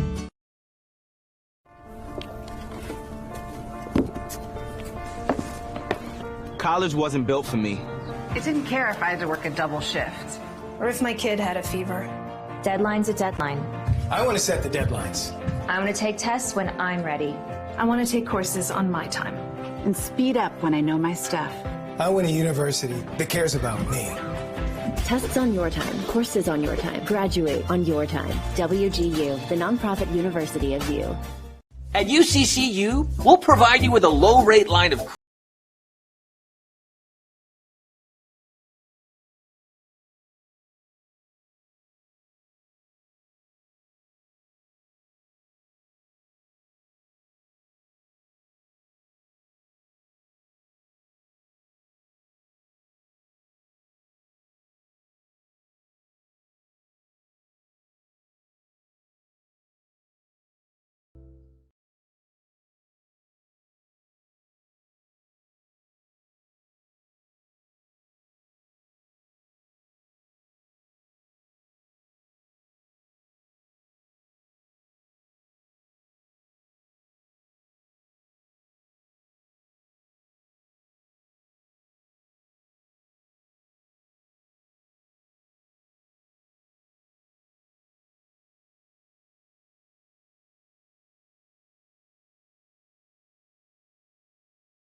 Welcome back, everyone. KSL Sports Rewind's presentation of high school football continues. West Side Football KSL Sports Rewind is presented by Faucia Construction, Utah. Before we go any further, we'd like to remind you that KSL Sports Rewind's presentation of high school football of West Side Football is presented by Vittoria Real Estate and Financial Services, owned and operated by Vittoria Tanavasa and family. We are a team of industry professionals committed to genuinely serving our neighbors on the West Side with all their real estate and life assurance needs. As a proud alumnus of the West High School Class of 04, Victoria and her family continue to look forward to supporting the Panther community. That's Victoria Real Estate and Financial Services, a proud sponsor of West Side Football. Alexander Timolet, Brett Hammer here at Gene Plaga Stadium in Salt Lake City on a 69-degree night as the moon peers over us from above. Well, Hammer, it's been an interesting first half, to say the least. It's been sloppy. It has been... okay, you're going to have to help me out on this one. I don't even know what to call it. Is 14-0 what you thought the score was going to be at halftime before we did this game? Pretty much not. Pretty much not. Because that's where I'm at. I figured we were either going to be at a 7-7 stalemate, a 0-0 stalemate, or it was going to be 35-0 West High. And so I'm not sure totally how I feel, but if you're the Cougars, you got to be happy because it's only a two-score game. And so far, the West offense and defense have really beat themselves. What the Cougars need is they just need to break off one of these big throws and catches, because as soon as you can get that, you can get back into your mindset that, hey, we can do this. I don't have to overthink catching the football. They just need time. Teki Finau needs more time to throw the football, and so you got to come out in these heavier sets. You got to have two routes and allow them to blitz, run this man coverage, do a little switch route. They were running switch routes early when we were watching pregame. If they ran one of those, you can easily beat man coverage and break off a big play. So that's what the Cougars need. Right, and that's what we talked about coming in, because we also touched on it, folks, at the beginning of the broadcast. Hammer and I were talking about this. Last night, Roy had one of the performances of the year in upsetting Granger last night, a team that was undefeated in region play previously. And now we turn to this game. The Panthers have everything riding on this game. They win tonight, they clinch at least a share of the region title. If they don't, it's a three-way tie between them, Roy, and Granger heading into next Wednesday's game against the Lancers, which ain't exactly going to be a walk in the park either. No, it's not. But Friday Night Lights means any given Friday, means anything can happen, especially in a situation where we thought that the Cougars were probably going to get overwhelmed and swarmed by West, but West has honestly done a great job of beating themselves. And so if you're the Cougars, you got to look at this and say, look, we made some mistakes in the first half. We nearly turned the ball over a couple times, but so far we've really played relatively clean football, all things considered. And if you're the Cougars, you just got to ride it out, play smart, don't get into predictable play calling. That's been one of the issues with the Cougars all season long, is they come out in sets that guarantee the play they're going to run, and they also got to start doing more play action and run pass option on first down to get out of this predictable blitzing on first down from West. Well, we'll see if anything changes in the first half, from the second half, rather. We want to bring you up to date on a game we are keeping an eye on, Brett and I, from down the road in Highland over on ESPNU. Corner Canyon leading Lone Peak 7-3 in the first quarter of that 6A championship rematch. And Hammer, I hate to be the bearer of bad news for everybody in 6A, but it looks like, if all holds true, it's going to be probably one of either Corner Canyon, LP Skyridge, or somebody else, like, say, American Fork, that's going to win the title. Well, American Fork struggled with Corner Canyon the last time they played. That is true, So yes. you do, and if they got to get that quarterback figured out over at AF, because they've been running through. I know they've had Champ, I believe is his name. He's been playing quarterback, really athletic. So American Fork's got to figure that out. Corner Canyon, to me, looks like the favorite when you consider how good the defense is, the linebacking core is elite, and you have Isaac Wilson at quarterback who can make the plays out the wazoo. So if it's me and I'm putting money down, I'm putting money on Corner Canyon. Right, and I would put money down on also Isaac Wilson being possibly the front runner along with Ryder Burton for the Deseret News Mr. Football. But I hasten to say that we talked about it in the open, Hammer, that it was purported by both of us that potentially Isaiah Suesue could be in the dark horse running for Mr. Football Deseret News. We haven't really seen much of what he's capable of here thus far. No, he hasn't had a lot of opportunities to make big plays. He's had a lot of opportunities to save West from themselves, but he hasn't gotten the opportunities to make these huge plays, to go and be the human highlight reel that we've seen him be a lot of this season. West High will get the football to kick off the second half. They won the coin toss and elected to defer their option. And so the Cougars will kick off for the first time here tonight. And you would expect we would have said that, and they would have been down in a mercy rule game, but that's not been the case. No, the defense is actually holding up really well outside of that one play. Right. On, I think it was the first or second play of that West drive. They really haven't shown any proponent to give up anything big outside of that run, that trap up the middle, which 9 times out of 10 is not getting broken off for 90 yards. So in all reality, the Cougars defense is looking very, very solid, even though they've been playing it safe with that deep cover 3. Jacob Wilson and Isaac Zillalem back to receive the kickoff for West. And Benyon Blade set to kick off for the Kearns Cougars. Again, Kearns donning pink. You see the pink there in honor of Breast Cancer Awareness. Also like to remind you that this is part of Live On Mental Health Awareness Week. Behind the camera, Alex Amrine and I sported our green in support of mental health awareness. I'm sporting the green pin. Of course, Amrine had the green tie.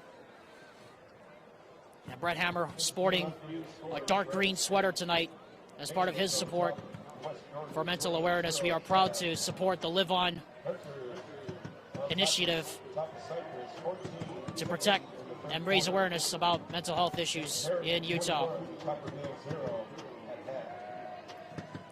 You do wonder how West went about addressing those snaps at halftime, because if they do that's very interesting too. Yes, if they figure that out, that saves probably 50 to 70% of their problems outside of the penalties, and then the Cougars may be in trouble, because if Sui doesn't have to play babysitter and play superhero trying to dig them out of holes, he's scary. Blade set to kick off now. Wilson and Zillalem set to kick off, set to receive the kickoff, and it's a short one. Wilson will get to the corner. He'll take it at the 8. Fakes the handoff on the reverse. Penalty flag again goes down, and a great open field tackle. And we have more extracurricular activity at the end of the play. Great open field tackle made there by Connor Sapoy, who normally, or rather that's Devin Peterson who made the stop, and where the Yellow Hankies toss around the 30-yard line, I suspect that we're going to back it up again. It'll be the 7th penalty against West. It's going to be something unnecessary. We know that. And the issue is they got a flag there. They probably should have gotten another one for the chip shot that happened to here around the 45-yard line. Right. So, and if that keeps happening, again, West continues to dig themselves into a hole that could lead to a big surge from the Cougars here in the second half. Well, if there's any consolation, the first touchdown drive of the game for West came on a 90-yard drive. It took only 3 plays, and all of it was a run by Tyrona, basically. Once again, you hope not to see a high snap here, right back up against your own end zone. And there zone. it is again! Sui gonna have to eat it again. Right on cue, Hammer.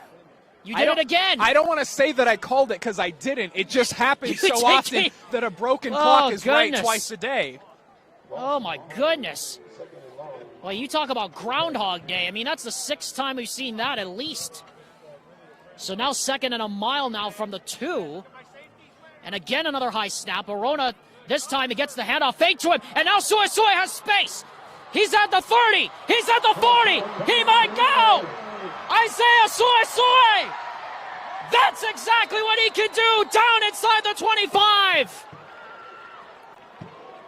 Beautiful, beautiful, beautiful read option by Isaiah Sui, quarterback keeper.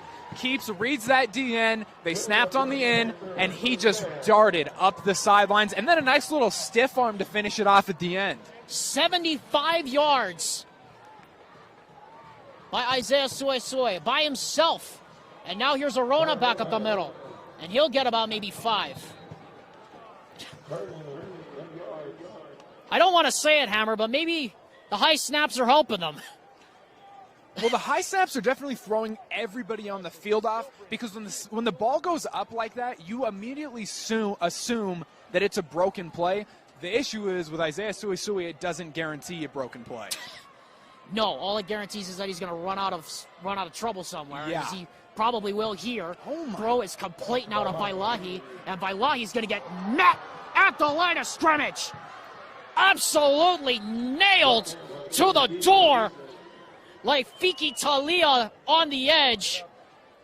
And now it looks like we have a man cramping here for Kearns. He's not just fast, people. That is the type of stiff arm that Derrick Henry would retweet if he saw it on Twitter. Vailahi absolutely put him in the dirt. And now here's Arona putting people in the dirt, speaking of which. And he's all the way down inside the 10. That's a first down and then some for the Panthers. As they just keep on marching, 1st and goal at the 9. Arona, the keeper, Suesue. And Suesue down inside the 5. It's been that kind of a game, just physical and just seeing who can get the bigger push as they come quickly back to the line. Yeah, they're not afraid to run the same play or a similar play over and over and over again. And then when you stop the run, Suesue keeps it. Another high snap, but Arona gets the handoff, and he charges toward the goal line. No signal yet, and he's going to be just short of the marker. And we have another player down for the Kearns Cougars. It looks like it's Sterling Hunkin who was cramping on the last play, and now Ty Arona's down. Oh, my. We said it earlier, Hammer, nothing ever good comes of those piles, and it looks like we might have just had friendly fire and a possible injury. Yeah, he was slow to get up. Like you mentioned, right before this, you're smart to call it cramping. We'll see what it is. But again, just consistently, like they're getting attacked up the middle. Nothing more you can say on that one.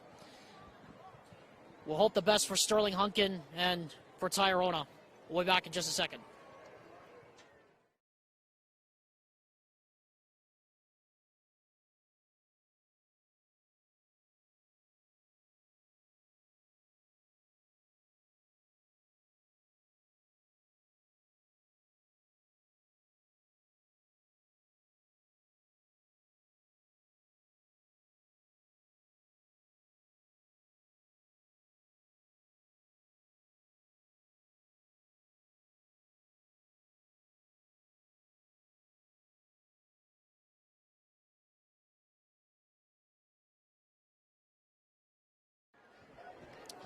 Both Sterling Hunkin and Ty Arona walking off with some major assistance.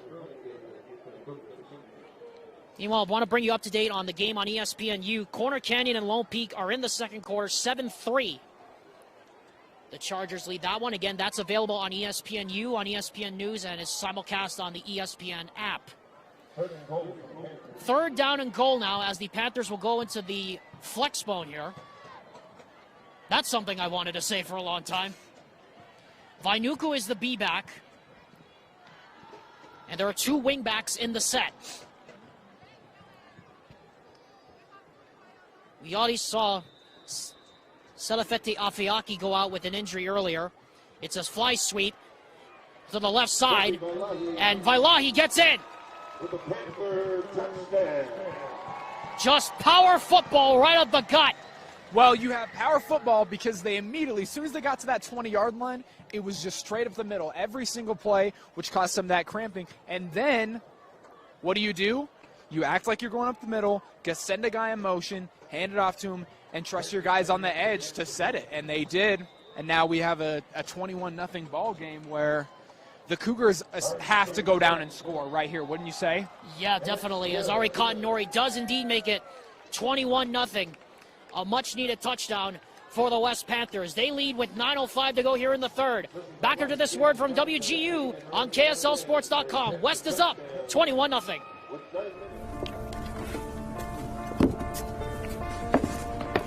College wasn't built for me. I didn't care if I had to work a double shift. Or if my kid had a fever. Deadline's a deadline. I want to set the deadlines. I want to take tests when I'm ready. I want to take courses on my time. And speed up when I know my stuff. I want a university that cares about me. Tests on your time, courses on your time, graduate on your time. WGU, the nonprofit university of you. KSL Sports Rewind's presentation of high school football is presented all season long by Western Governors University, where you can earn a one-year MBA. They are online accredited affordable. That's the power of the nonprofit University of U. And West High Football and KSL Sports Rewind is also presented in part by Mountain OPS, a local nutrition company helping improve the lives of individuals and families through high-quality supplements and Conquer Hunger meal donations. Mountain OPS is a proud sponsor of West Side Football on KSL Sports Rewind. Alexander Timolet, Brett Hammer here at Gene Plaga Stadium in Salt Lake City. Ari Cotton-Norrie hits a drilled pooch kick into the dirt. And it's taken by one of the up-backs. And getting out close to the 35-yard line.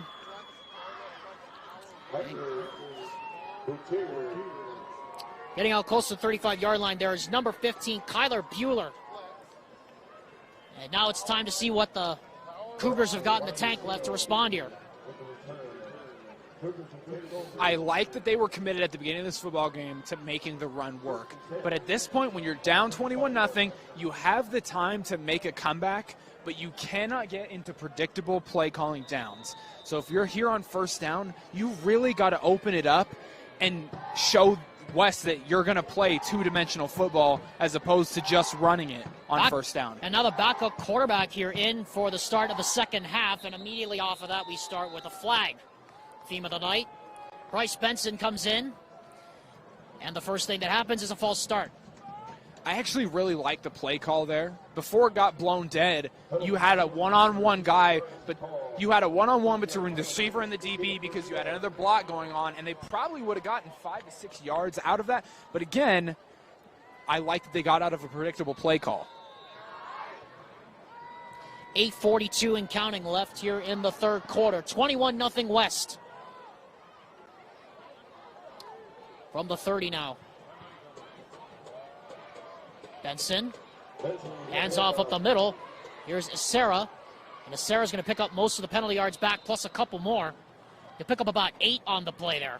Sarah just loves to churn his legs. He just does not stop. He carried 2 guys like 4 to 5 yards because he just didn't have the blocks up front. Capelli Smith, by the way, does not have a catch in this game. He has been targeted 2 times.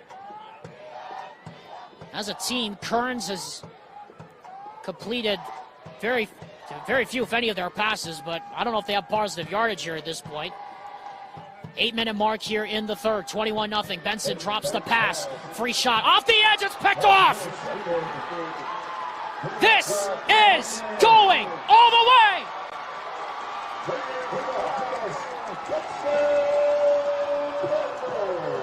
Yeah, Tuione read that boy like a book. That is textbook. You sit in the flat. If they throw that slant, you hop over. And every DB's dream. Pick 6 from the flat. Take it to the house. Viliata Tuione, the senior, playing his last home game with the pick and the 6. What a way to close it out. Yeah, really. And the Panthers have blown it open here, now up 27-0.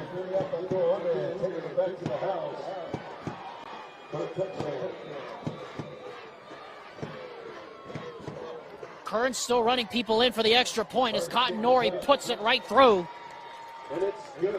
7:50 left in the third.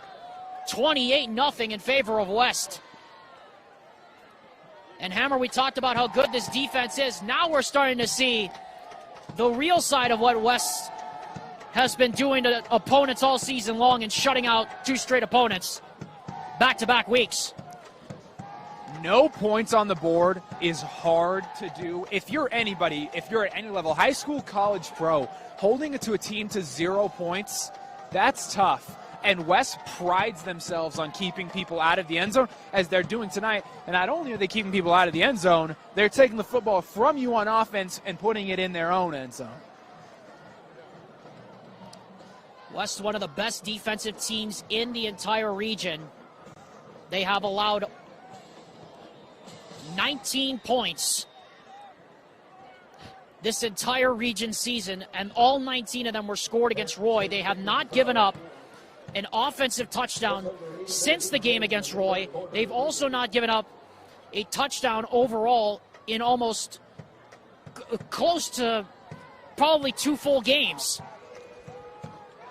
Yeah, and I think a lot of it is that this defense plays very fluid. If you watch this secondary, they all move in unison. They know their assignments, and they fly to the football, and they just play very cohesively. Nori to kick off. 28-0 West.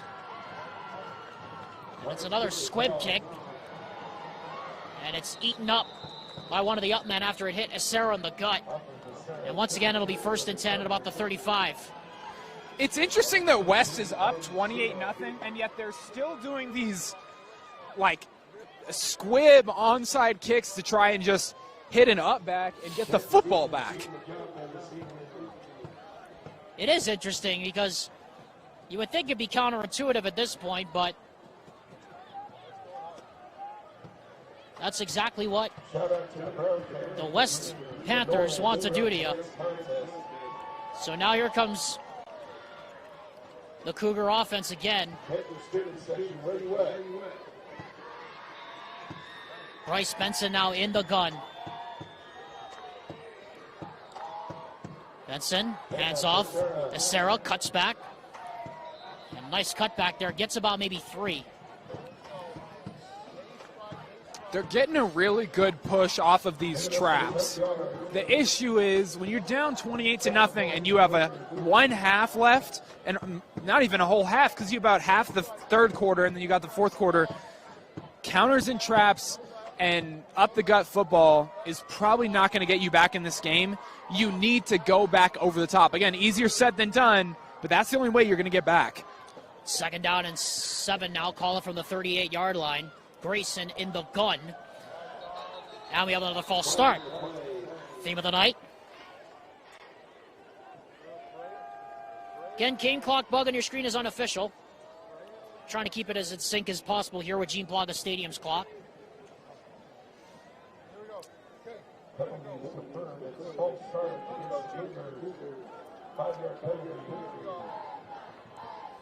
So make it 2nd and 12 now with 7 minutes, about 7 minutes to go here in this one.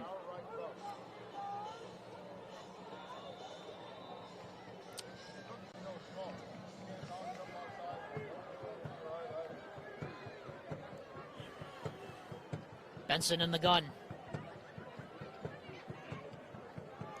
Play action, throw, pass is tipped. That's the first catch of the night for Capelli Smith, but not for much. He got maybe 3. And it'll be 3rd down and a mile here for the Cougars. Look, it's not pretty, but that is a sign of improvement because we've seen multiple dropped passes that were way more open than this one. So for Capelli to get popped and still come back with the catch, like that's a good sign that you can move down the field and maybe you've gotten out of this mental slump of drops. 3rd down, Benson has double wides either side.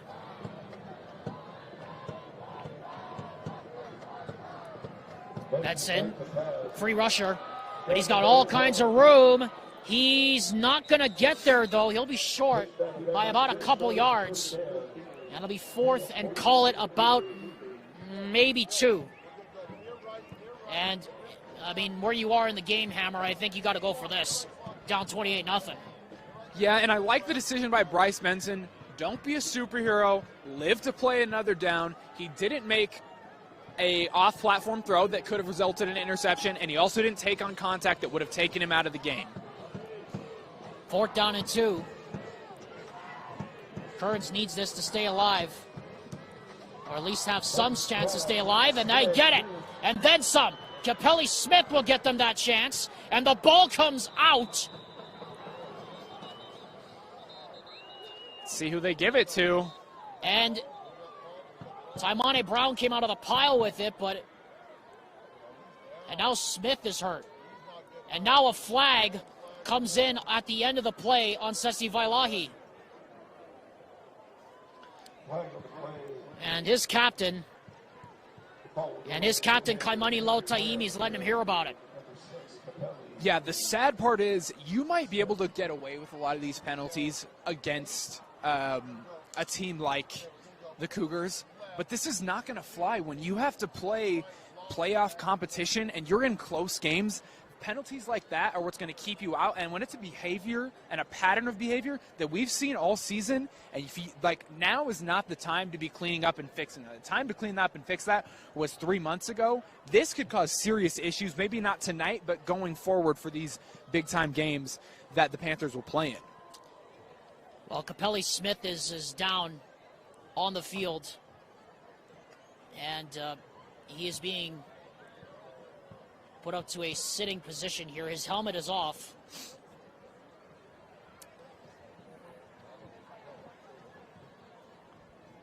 A definite head injury situation here, as they're going to also mark off the 15 yards against Sesi Vailahi for chirping at the officials afterwards, which defensive captain Kaimani Lautaimi was not very pleased with. As Smith trying to shake off the cobwebs. And he'll walk off the field. You hope it's nothing head related. Right. That's the prayer, because that can do serious damage. Like, I love football, we love football, but head trauma, not worth it to play football. So you hope that it's not that, especially because Capelli Smith just made a play right there, and he made a play on third down back here. Both were full contact catches, and after this one, he got almost 8 to 9 yards of rack after the fact. Sesi Vailahi called for the 15-yard unsportsmanlike conduct foul. So now 1st and 10. This is the deepest Kearns has advanced into West Territory tonight. As Sarah gets the handoff, and as Sarah churns the legs forward, he got a couple. Kaimani Lautaimi there on the stop. Something a lot of if you're a kid playing running back, one of the biggest things that you can learn to do is fall forward. Again, a lot of people don't understand, but when you have the legs like he has, just fall forward, because you'll get those extra 2 yards and that extra 1 yard, and every now and then that's going to be the difference maker. Benson goes into the gun here. He's got an offset back Fauatea to his left. Benson, hands off. Essera, bounce off a tackler, still on his feet, inside the 10, and finally popped out of bounds inside the 5. Julius Tukoi Suva saved the touchdown, but not before. You called it earlier, Hammer. They're just one play away from breaking that run, and there it is. There it is. Again, you got these backs that just love to keep on churning their legs. I thought the play was done at the 20-yard line, and obviously I was wrong. West High has not allowed an offensive touchdown since September 9th against Roy. They have shut out opponents offensively for almost 130 minutes. Benson keeps it, goes nowhere. Got maybe a couple. And again, another player down inside that pile. It has been quite a physical night, to say the least, on both sides of the football. Again, the last offensive touchdown that West allowed was in the second quarter against Roy back on September 9th. Robert Young scored a 78-yard touchdown. Is that streak about to end? Benson looking, throws, caught, touchdown! Lorenzo Falatea into the end zone. The shutout is gone. The streak is over. And the Cougars are finally on the board. It's one thing to break a 0 on the scoreboard in just any kind of game at all. But to the point that you just made, it's been a point of pride for these West Panthers to keep people out of the end zone. And for a team that hung around for a lot of the first half, and they're still trying to hang around in this game, that has got to be a major point of pride, but an even bigger point of momentum for these Cougars to say, look, it's not that we are incapable. We've just made some mistakes. But Bryce Benson made the right read. He saw that little rub route, the flat route, and the slant, and hit it perfect to get the Cougars a touchdown to take it 28-7. Kaimani Falatea, I apologize. That other Falatea I mentioned plays for the BYU Cougars. I apologize. The wrong Cougars I mentioned. But with 4:10 to go, the Kearns Cougars are on the board. And Hammer, just like I called it, that's the first offensive touchdown that West has allowed since September 9th against Roy. And if there's any consolation, I think, for the Kearns Cougars tonight, to get in the end zone against the Panthers in this environment, that's a major accomplishment. Yeah, and they really did it all under their own power. Outside of that one flag, they moved down the field all on their own. It wasn't that they had any breaks in coverage on the west side. They really did, under their own power, move down the field and were able to get that touchdown on their own. Speaking of getting a touchdown on their own, want to bring you an update on the Quarter Canyon Lone Peak game on ESPNU. The Chargers have just gotten in the end zone again with 6:46 to go. They lead the defending state champs Lone Peak 19-3. And what is billed as a rematch of that epic 6A championship game last November at Rice-Eccles Stadium that ended 49-42. Of course, Easton Comer, the quarterback of note, moved on to bigger and better things, committed to Weber State, now serving his mission, of course, for the church in Milan, Italy. Plans to continue playing football once he returns from Milan. Benton Glade set to kick off. And it's an onside kick. Oh. It rolls through, and I believe the Cougars have recovered the football, and they do! If West wasn't afraid 5 minutes ago, they are now. That was a great onside kick. Got through two levels of West Panthers to fall on it right as it was about to roll out of bounds, and all of the momentum is in their favor. Even though it's 28-7, they are 10 yards from the red zone, a place they just visited pretty quick not 2 minutes ago. From the pistol now, 1st and 10 from the 30. The Panthers need a stop, and they need it in the worst way. Capelli Smith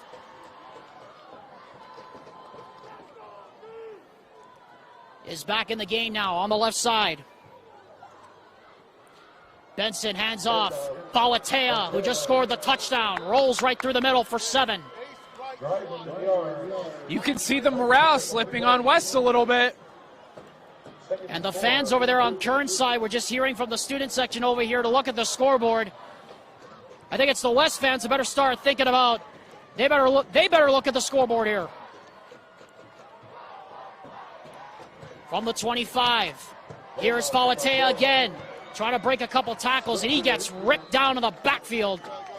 Again, it's Brown who gets over there, and this is a huge third down coming up here for the West defense. Well, and it's scary because the Cougars are playing with the reckless abandon, and they have nothing to lose. There is no fear in their hearts. They are willing to go to the end zone if they have to go for it on 4th down, whatever they got to do, because, again, they have nothing to lose. They are going all the way or nothing.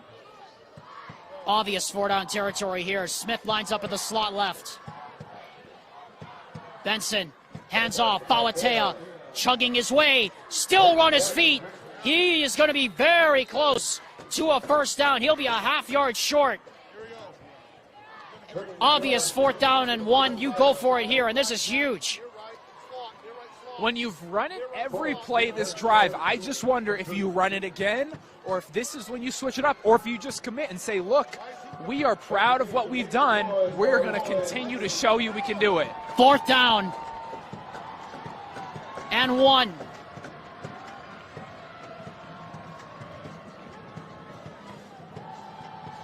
Benson, batted down. Low, Emi shuts the door, and the Panthers survive.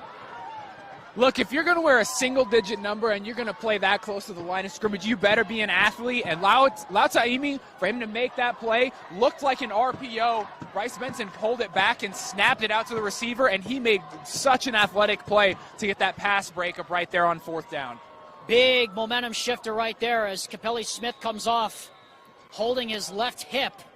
He took a big hit from Sesi Vailahi after the play was over. Double wide receivers, or double backs now. Here's Efoti Vainuku right side. He breaks free. He's got a first down to the 35. Momentum back in the building after that stop on 4th down. Yeah, nice job by Leone Hola to get that ankle wrap tackle, because otherwise he was probably going to the house. 28-7 now. Sue hands off Vailahi. He's got a hole. He breaks free. And Vailahi had the end zone in his crosshairs, but he tripped on the turf monster. And oh no. This is not good. Oh, now, of all the things, Brett Hammer, that could have happened to West, it looks like it's just a cramp, but everybody was holding their breath for a second on this end of Gene Plaga Stadium.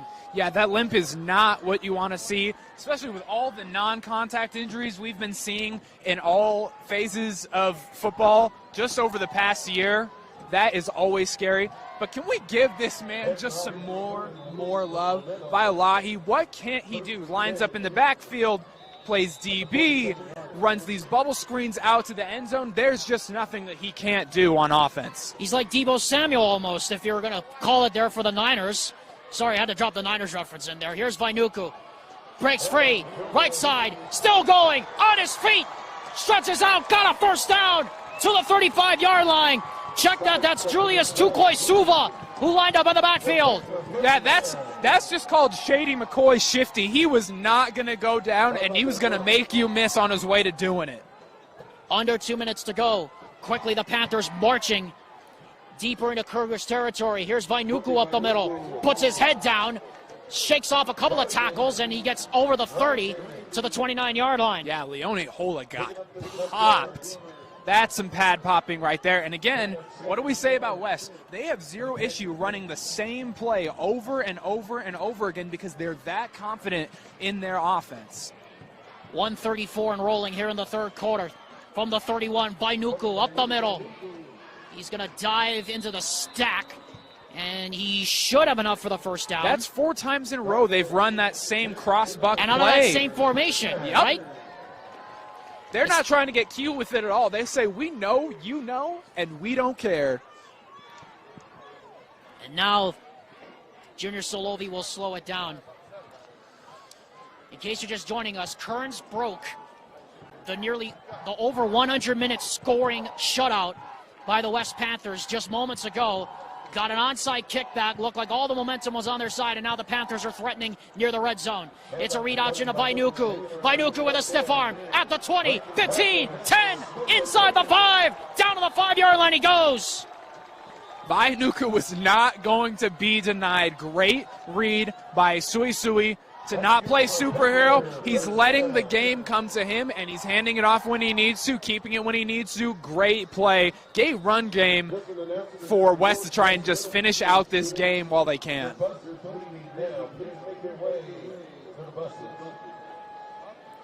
43 seconds left to go here in the third quarter. First and goal at the 5.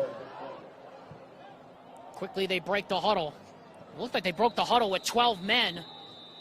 And that is going to force a timeout to avoid the illegal substitution infraction. So we'll take it with them. Back in a moment after this word from UCCU with the Panthers threatening inside the 10. At UCCU, we'll provide you with a low-rate line.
Apologies, folks. Our stream went out again.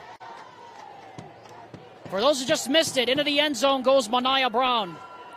And with 27 seconds left, it is now a 35-7 game. Once again, Alexander Timolip and Brett Hammer here at Gene Plaga Stadium in Salt Lake City, Utah. I want to bring you up to date on Corner Canyon Lone Peak. The Chargers lead 20-3. They're on the move again with 1:34 to go. That game is available for you on ESPNU, ESPN News, and streaming live on the ESPN app. We remind you also that KSL Sports Rewind's Friday Night Red Zone is available for you on the app, on KSLSports.com, and on KSL 97.5 FM and 1280 AM, The Zone. What a response there, Hammer, by the West Panthers after the fourth down stop. Yeah, and again, coming into this game, we were ready to see the wizardry with the arm of Isaiah Suisui, and that has not been the story tonight. They've really just had no issue running the ball up the middle. It has been the ground and pound show instead of the Isaiah Suisui show, as Cotton Nori kicks off a line drive. And Falatea picks it up on the run inside the 5. He gets out of the 10, 15, and he gets hog-tied by Darian Ma'ae. 17 left in the third quarter.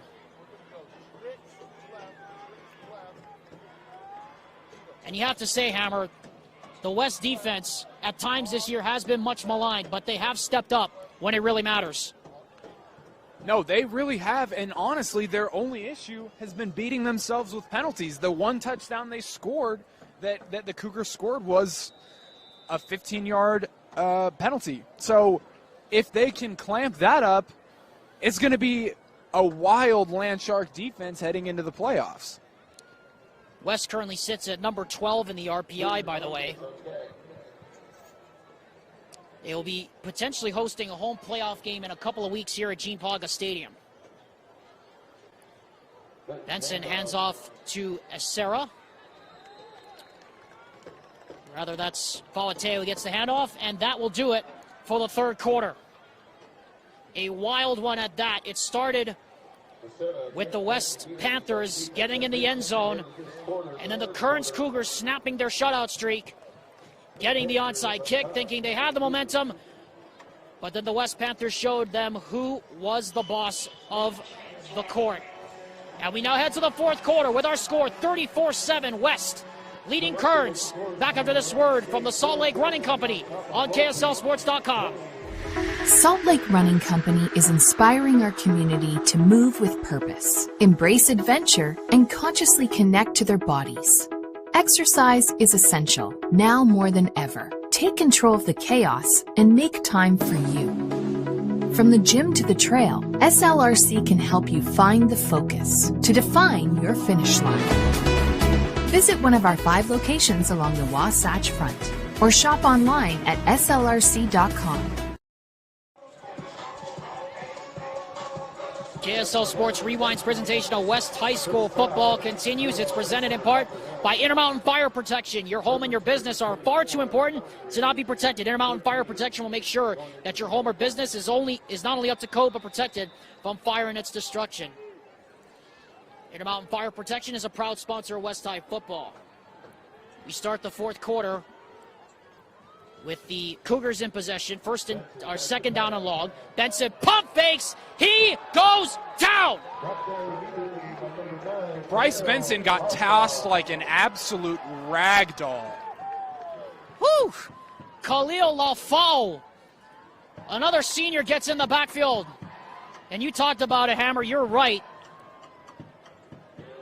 He looks like he's feeling it. Crunched. Whew. Just in that kind of a night.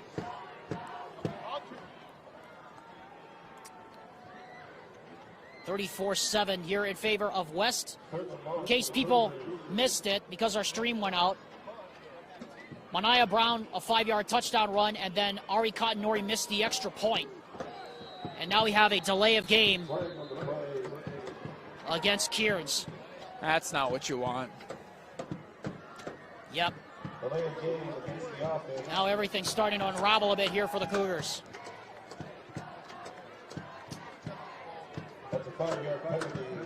So that makes it 3rd down and a mile now from inside the 10, officially the 9.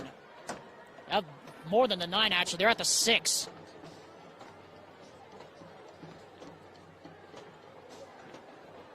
Benson looking, throws, and it's nearly picked. Probably should have been. Mae was there in coverage.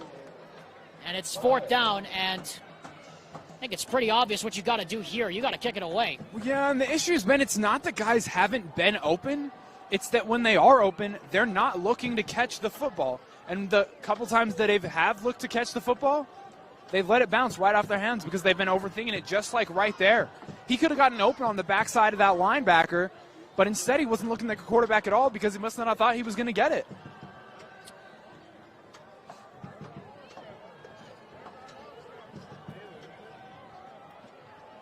And now we're having all sorts of issues here communicating. And another delay of game penalty against Kearns. That's going to make it 4th and 22 from the 2-yard line, back it up half the distance.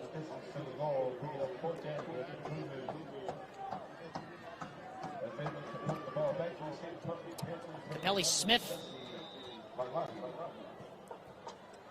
will kick it away. Smith gets it away, and it's a good one. Vailahi will make the fair catch and do so at about the 44-yard line. 42-yard punt, no return for Sessi Vailahi. We'd like to remind you KSL Sports Rewind's presentation of high school football is presented all season long by WGU. You can earn a 1-year MBA with WGU, and they offer an education that is attainable, affordable, and full of support. Online, accredited, affordable. That's the power of the nonprofit University of U.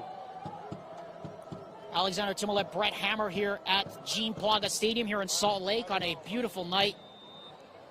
34-7 Kearns, or rather 34-7 West over Kearns on this Friday night. Sue back to pass, gets out of trouble, gonna scramble to the sideline and hop out of bounds after a pickup of about maybe 3. It's one of the rare times I think we've seen him get out of the pocket tonight so far. Get out of the pocket without coming back for a hold. That is true, yeah. It has been a theme of the night where the big runs have called back for holds, but not in this one.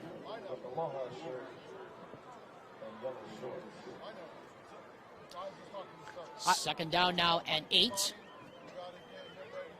9:57 to go. Sue looking, throws. That's complete. And rolling over after making the catch there is number 22. That is Kingsley Brown.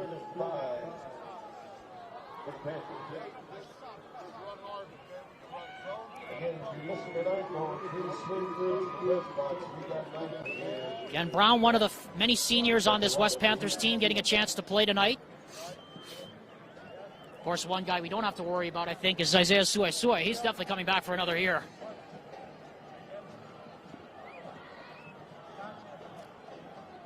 Third down and 5. Double back set. And the handoff as Masao Otuafi gets the handoff. He goes nowhere, and it'll bring a fourth down again. Yeah, once again, they're running that same crossbuck play that they ran on the drive previous. And fortunately, the Cougars were able to sniff it out because they've seen it so many times. So fourth down, and no man's land here for the Panthers. They're obviously going to go for it, it being a no man's land situation. Under 9 minutes to go. And now Junior Solovi is going to spend a timeout. As they do, we'd like to remind you KSL Sports Rewind's coverage of high school football will continue next week, Wednesday, as the Lone Peak Knights look to spoil the Westlake Thunder's senior night party. JT Wistersill, Nate Carter have the call for you next week on Wednesday, at 7 p.m. If it's a Friday night or any other night, it must be KSL Sports Rewind. And we'd also like to remind you that we are just a month away from basketball season beginning on KSL Sports Rewind.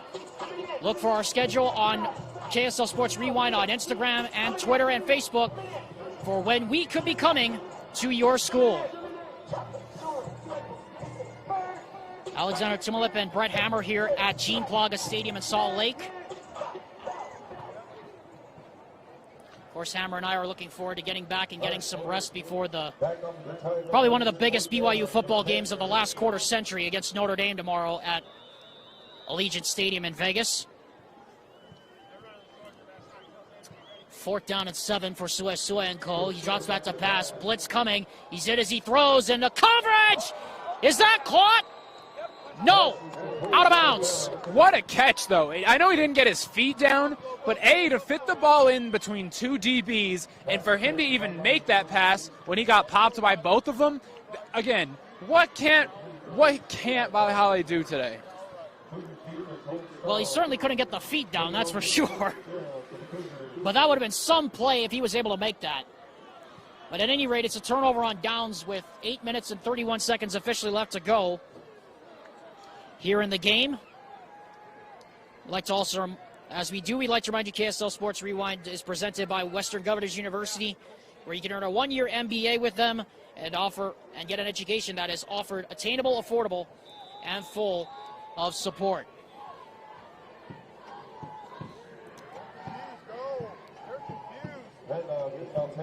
Falatea and the Wildcat takes the handoff, the direct snap actually, and he'll get about maybe 5. I mean, if you're not going to disguise the fact that you're running the ball, you may as well just put your running back at quarterback so you can eat out the extra time making off the handoff.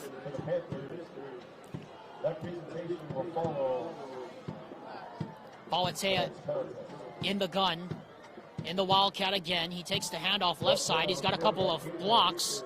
He'll be close to the first down. He'll be short by about a yard. With a third down at about a half an inch. I can't remember a team where across the board the DBs just don't get pushed around and they move these running backs. Like they don't take the tackle and fall over. They initiate contact and move the backs back. Finau now takes another direct snap, and he breaks free. Rather, that's Acera, and Acera is going to get caught from behind inside the 20. And a first down for the Kearns Cougars on a theme of the night where the running game has been the story. There's another big one.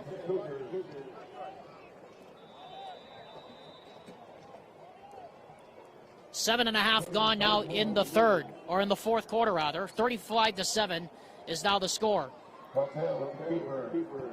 On the right side, here's a Sarah, and he got nailed. Inside the 20 at the 19-yard line, and we got a man down. And I mean a man down for the Cougars. Goodness.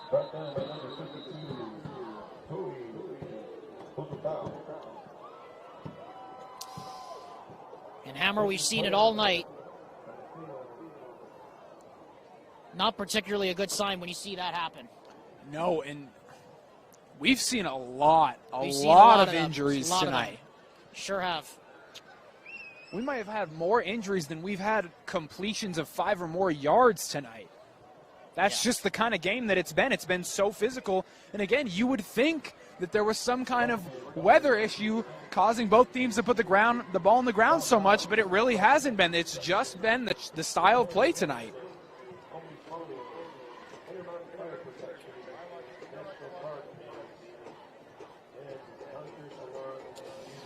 7:02 officially left on our clock here in the fourth quarter. 35-7, so they have actually tacked on that extra point. They've forgotten to do so here at Gene Plaga Stadium. Cotton Nori did not end up missing the extra point. Again, we apologize. Our stream's been going kind of in and out. 2nd down and 9 now for the Cougars. Ball is at the 19 again. In the gun, Fauatea, high snap. Law looking to throw it, and he's going to throw it up into the end zone and just throw it out of there just to get rid of it. Pretty good for a running back. Yeah. Not exactly, I think, what the play was drawn up, but they made it work.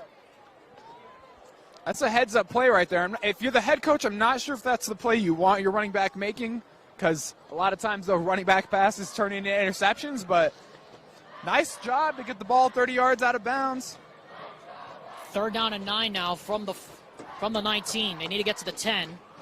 Fauatea takes it up the middle, and Fauatea will get smashed right at the 12-yard line.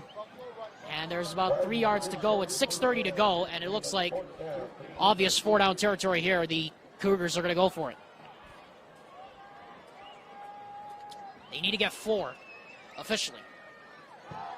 Finau, Sarah's going to take it to the right. He's not going to get it. He took quite the shot to the quad. Lutu Nau was the one who chopped him down. You talked about it. That was a hard shot right to the thigh, and we got another man down on the other side for West. Jeez. Guys are just dropping like flies tonight. All over the place. Ugh. I don't know. I genuinely don't know what it is. These guys, again, like you said, dropping like flies. Just big hits being laid the entire time. So a turnover on downs. West will take over at the 12 when we return. At UCCU, we'll provide you with a low-rate line of credit that makes it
Welcome back to Gene Plaga Stadium here in Salt Lake City,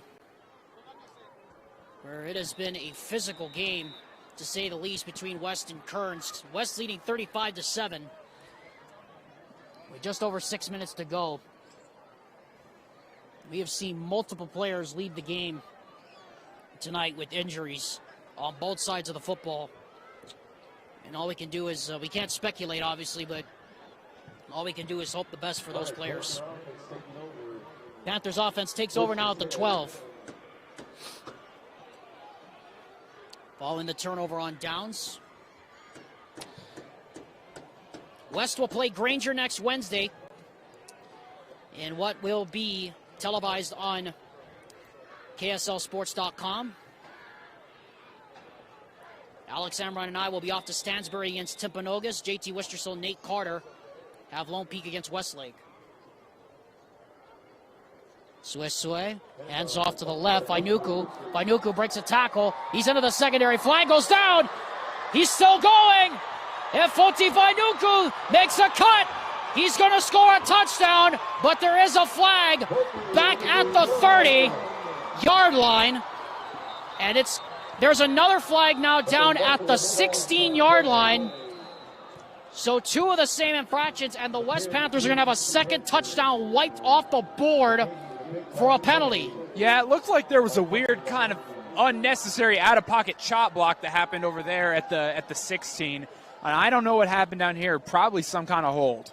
But either way, the ball is coming back, which is a bummer because that was a heck of a run by Vainuku. Would have been an 88-yard touchdown run by Efoti Vainuku if it had stood. And he had to get shifty with that. He had to cut back. He had to stiff-arm guys. He had to go to the other side of the field. Great run by Vainuku, and unfortunately, it's going to be coming back. There'll be a 5-minute intermission, then presentation will start. So they'll call it back. Be the 8th and 9th penalty of the night against West. And it's a blindside block against the Panthers. And there's the hold. So the personal foul is declined, but there you called it. The holding will be enforced from the 30. That's the second touchdown that West has had wiped off the board.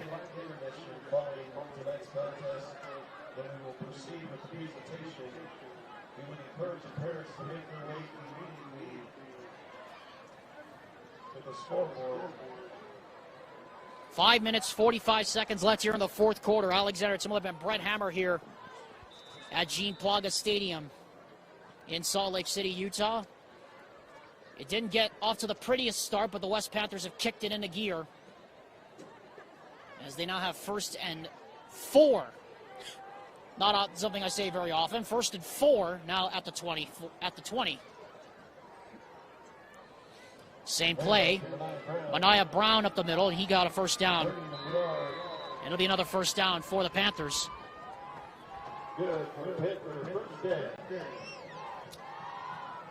Just the same formula over and over again, Hammer.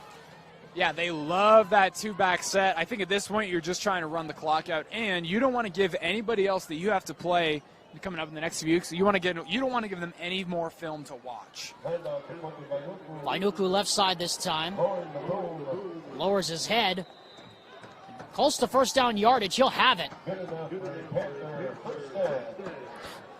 It's been the theme of the night too, Hammer. There have been a lot of big hits on both sides of the football. Yeah, both of these teams love to lay down the hammer, so to speak. I'd love to know what they do at practice that gets these kids to love tackling so much and to do it in the right way. Vainuku this time gets maybe a yard. West will go to 7-2. They'll be 5-0 in region play, and they will have at least clinched a share of the Region 2 title as we have another man down. My goodness. Looks like somebody got a stinger down there for the Cougars. Again, the product of the game that we've seen tonight. Plenty of physical play, plenty of pads popping on the line of scrimmage. And a lot of players have left injured here this evening. Yeah, and at this point, you just want the game to be over so that guys can stop getting hurt. Yeah, it's really getting to that point. Sue, blitz punting, spins out of trouble, now just throws it into the bench. Clock stops with 4:14 to go. Actually, the clock's going to continue to run here because of the mercy rule. Or will it? No, it will stop. I was about to say, the mercy rule doesn't go into effect until it's a 35-point game. Until then, the clock continues to run as normal. Everybody's kind of all out of sorts. I guess that's the point when it's Friday. Nobody pays attention anymore. Team of the night. Brown, right side. Brown, stiff arm, still on his feet. At the 40, at the 35, and they finally chase him out of bounds at the 34-yard line. But now before he picked up another close to 20, 25 yards. Mania Brown, big, fast, strong, takes it to the outside for a 20-yard gain. Again, they know what they're doing and they still can't stop it, and a large part of that is because everybody's gassed, everybody's tired. The people who are left are all injured. That's true.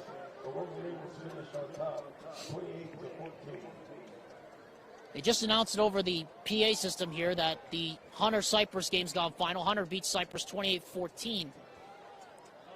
Here's Vainuku, left side. He gets about maybe 4. So West has clinched at least a share of the Region 2 title with this victory here tonight. Granger still in second place at 4-1. The only way that Granger can get the title now is if they win and Roy loses their finale, because the Royals hold the tiebreaker over the Lancers. That's the only way the Granger Lancers can hope to win the title. Any other scenario, the Royals or the West Panthers will still win the title because the Royals lose the head-to-head tiebreaker. Sue throws to the end zone. It is right through the hands of his intended receiver, number 82. That's Luceni Fifita, who was so by himself. Yeah, Sui has an arm, which we haven't seen tonight, but he does have one. He's very accurate, and he's got a cannon for an arm as well. It's hard to make those over-the-shoulder catches. I don't think people understand how much your vision is limited once you put that helmet on. And to catch a ball completely overhead, you've got to be looking at it upside down. It's just a tough catch to make. Many of the seniors, by the way, are in now for the West Panthers. Isaiah Sue obviously not one of them. And Junior Solovi will burn his final timeout right now. As they do, we'd like to remind you one more time that KSL Sports Rewind's presentation of high school football is presented by Western Governors University. You can earn a 1-year MBA with them, and you can get an education from them that is attainable, affordable, and full of support. Online, accredited, affordable. That's the power of the nonprofit University of U. Alexander Timolet, Brett Hammer here at Gene Plaga Stadium in Salt Lake City, Utah. 3:11 left to go here in the fourth quarter. I'd like to send a special shout out to our good friend Alex Amrine, who is celebrating his brother's endowment at the Temple night. We know he's watching from afar, and that we know that he is having a good time with his family out there. Congratulations to him and his brother for that wonderful time they get to spend together tonight. He'll be back next Wednesday. We have a short week. All of us on KSL Sports Rewind do. We all have a short week until Wednesday. And we'll have 5 more games across the network on the final week of the season. On 3rd down and 6, Sue throws. That is incomplete. Too hot to handle. And off the fingertips of the intended receiver, number 3, Masao Otuafi. And it's 4th down now, and about 6 maybe-ish to go. And given where the Panthers are, I sincerely doubt Junior Solovi is going to try to run up the score at this point with a field goal. He's just going to try to pick it up. I mean, it's senior night, so you got a lot of these guys in. This is the last time they're going to play at home. And so, yeah, usually at this point you'd be running out the clock, but some of these guys don't see the field a whole lot, especially at these positions, and so you want to get them some good time to remember their night on. Well, Suesue is going to try to do that, and he makes the man miss, and he's going to get the first down and more. Well, leave it to Isaiah Suesue to say screw everything else. I'm taking this myself. Yeah, dude, he is so shifty. It's so hard to get him on the ground. And then the other thing I love about him is he doesn't initiate unnecessary contact. He's the quarterback. He understands that, and he'll go down even if it's head first. If that's the way his body's going, he doesn't look for contact. He just slows down and takes his head out of the play. So now the clock will run. 2:36 and counting left to go here in the fourth quarter. 35-7 West. Another high snap, theme of the night. This is Mania Brown, and he gets to the 20. Pickup of 4. As we mentioned, KSL Sports Rewind's presentation of high school football continues next Wednesday. American Ford takes on Skyridge. Mark Winterton and the Brown Bear, Brian Brown, have the call for you. Coverage starts at 7 next week, Wednesday, on KSLSports.com. We also like to remind you the Red Zone will be on Wednesday, 7 p.m. on the same network and on the radio. Suesue throws the bubble screen. That's complete to Havili. And Staten Havili is going to be close to a first down. And they're going to mark him right at the marker. And that's going to be a first down with 1:49 to go. And I suspect, based on where the ball is, we might get 1 or 2 more plays here from Suesue, and that should do it. As we said, West will go to 6-2 on the season. They'll be 5-0. And they will go to 15-3 at home under Junior Solovi. They have completed a second consecutive undefeated home regular season as Suesue keeps it inside the 10, inside the 5, and he smartly gets down inside the 5 at the 2-yard line. We got a minute left to go, and Suesue still has his eyes focused on one thing, and that is the end zone. Yes. I think Junior Solovi, who's already eschewed the play card, just looked at his quarterback and said, enough is enough, buddy. Don't do anything stupid here, and they're going to kneel it. I think he knows about as well as anybody. Respect the opponent. That's exactly what they will do. Yeah, no need for anyone else to continue to get injured in this last minute. West Panthers, as we said, complete a second consecutive undefeated home regular season. They are 15-3 at home now under Junior Solovi. And they have clinched at least a share of the Region 2 title for a second straight season. And Brett, I turn to you now. Dusty Litzter, I think our good friend said it pretty much the best. Junior Solovi really has truly restored the roar of this once proud program that has won 21 state titles. Yeah, this is what absolute pure dominance looks like. If you're going to come out wearing red and black, wearing just power everything, then you better come out playing power everything, and they have done that. The chippiness isn't great, but it does show the passion that they play with, and if they can keep it under control, like, I don't know, they showed to be effective in every facet of the game tonight, whether it was the quarterback run, everything that got bottled, they found a solution to. And again, they continue to tackle, they cover well in man coverage, they blitz well. There just isn't anything that these West Panthers can't do. The fireworks are being shot off now here at West High School. The Panthers win 35-7. Brett and I will be back with our final thoughts and the selection for the Heidemann and Associates Player of the Game. This is West Football, KSL Sports Rewind, presented by Falsia Construction, Utah.